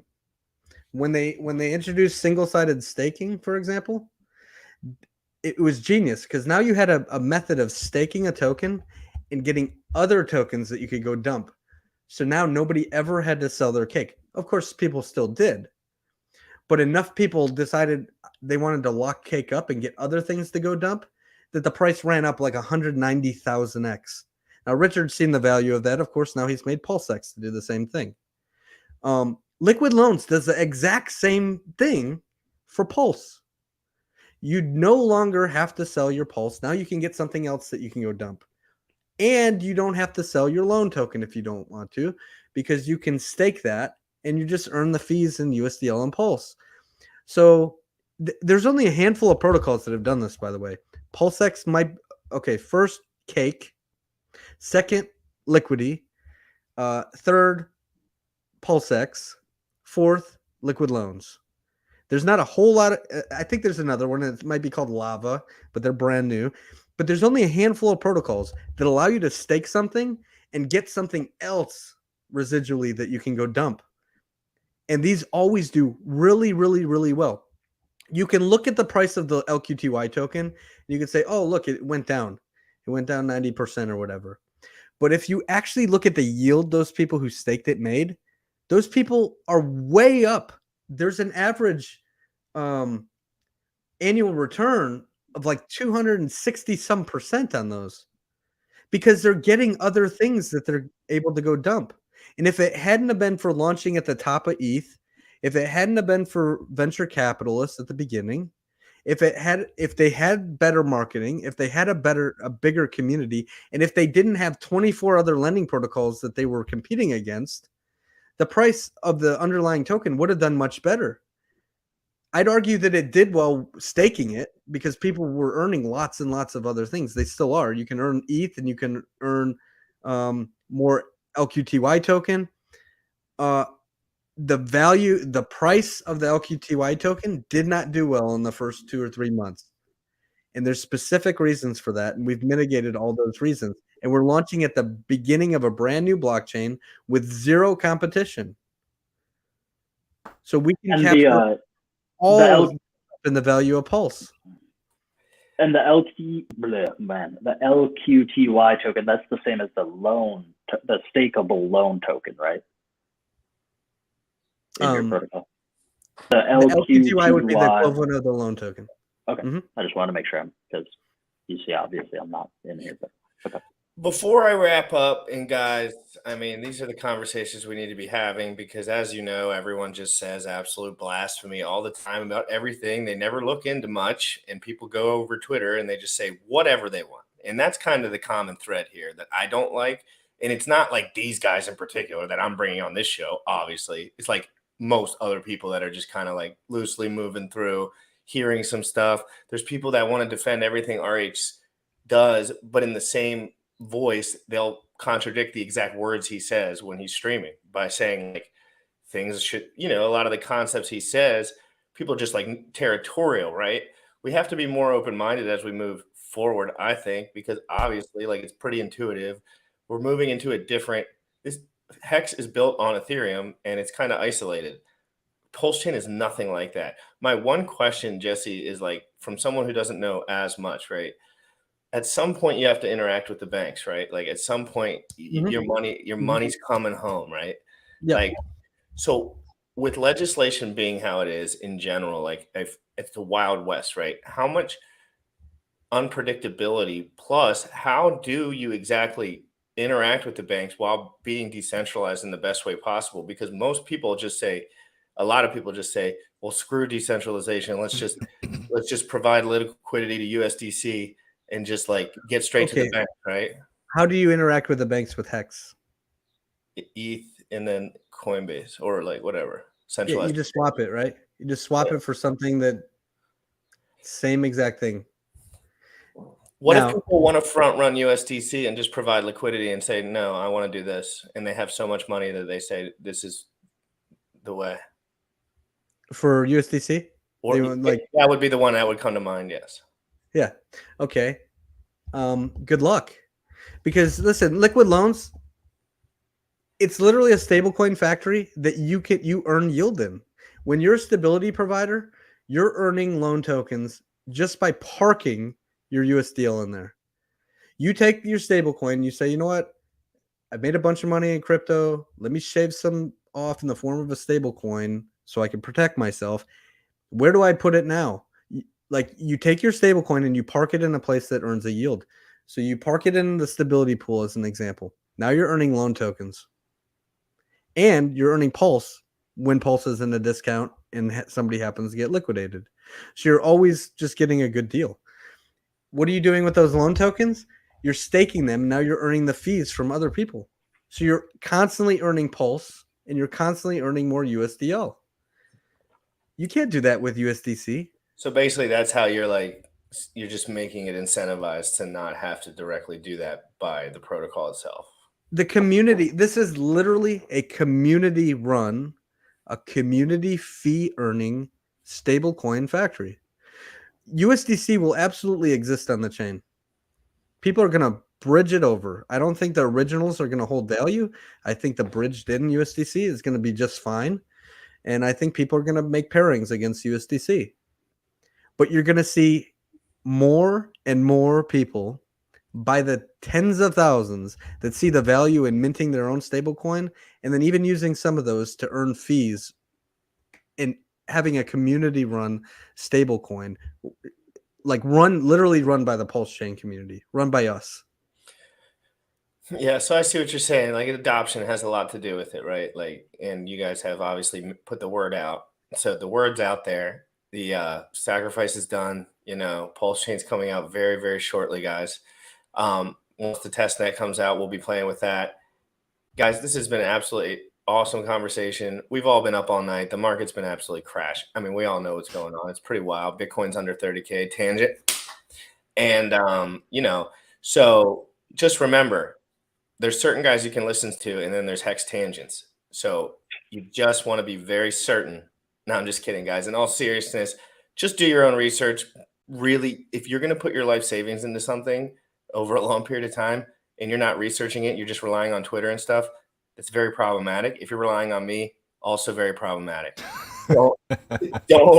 Don't you dare just listen to people talking on the internet. There's actual websites with detail, and then you can bounce the ideas off of guys like Orca and Motley and Jesse that have maybe been around a bit longer, and they can just clear some things up. It's not rocket science, but you just have to always be exposing yourself to the info. Guys, thank you so much. Does anyone want to say anything before we get out? Any website or anything? I definitely want to leave on positive notes because Jesse, I know that you take a lot of flack like on Twitter. I know how it is with FUD and shit like that, and so I really appreciate you taking the time to answer questions and pointing me in the right direction for ones that we don't necessarily have details on right now. And I would just like to say that I get like the haunted strategy and all that stuff. I've seen that, but for me, what I'm really rooting for you guys as a team is that as Pulse Chain appreciates in price, especially the earlier adopters, the community, as you said, that are supporting this project are putting themselves potentially in a position where they're getting a really great risk metric on their DeFi loan, which is difficult to do. Like we've seen what we thought was low risk was obviously death spiral waiting to happen. So I really do hope that the price of Pulse Chain treats you very well whenever you do launch. I'm not sure if you're launching right away or if you need time or whatever. But I do hope that the chain continues to do well. And I hope that people who don't adopt as early do really keep in mind the importance of collateral and over collateralization if we live in a future where Pulse Chain has done a phenomenal job appreciating. Because 80%, the system forces average safe collateral, but I encourage everybody to over collateralize themselves, put more value in, so if when the price of Pulse goes through some volatile times, you have the potential to keep your Pulse. But also remember, if the price dips down to the value you've already got in the form of USDL, you had a really good stop loss because you got all your value up front. Just keep that in mind too. Right. And listen, this is a community. This literally is a community protocol. the Pulse Chain community will run its own stablecoin, which very well could become the dominant chain or dominant stablecoin, not just on this chain, but bridged over to multiple other chains and be known as the stablecoin that came from the Richard Hart ecosystem, that came from Pulse Chain. This is a very real possibility. Probability even. I like Look it. at the You liquidity know, protocol. Look how stable it's been. Look at how the peg is maintained all the way back to the beginning. And just know that we have a better and smarter community bringing it here to Pulse Chain. very cool, man.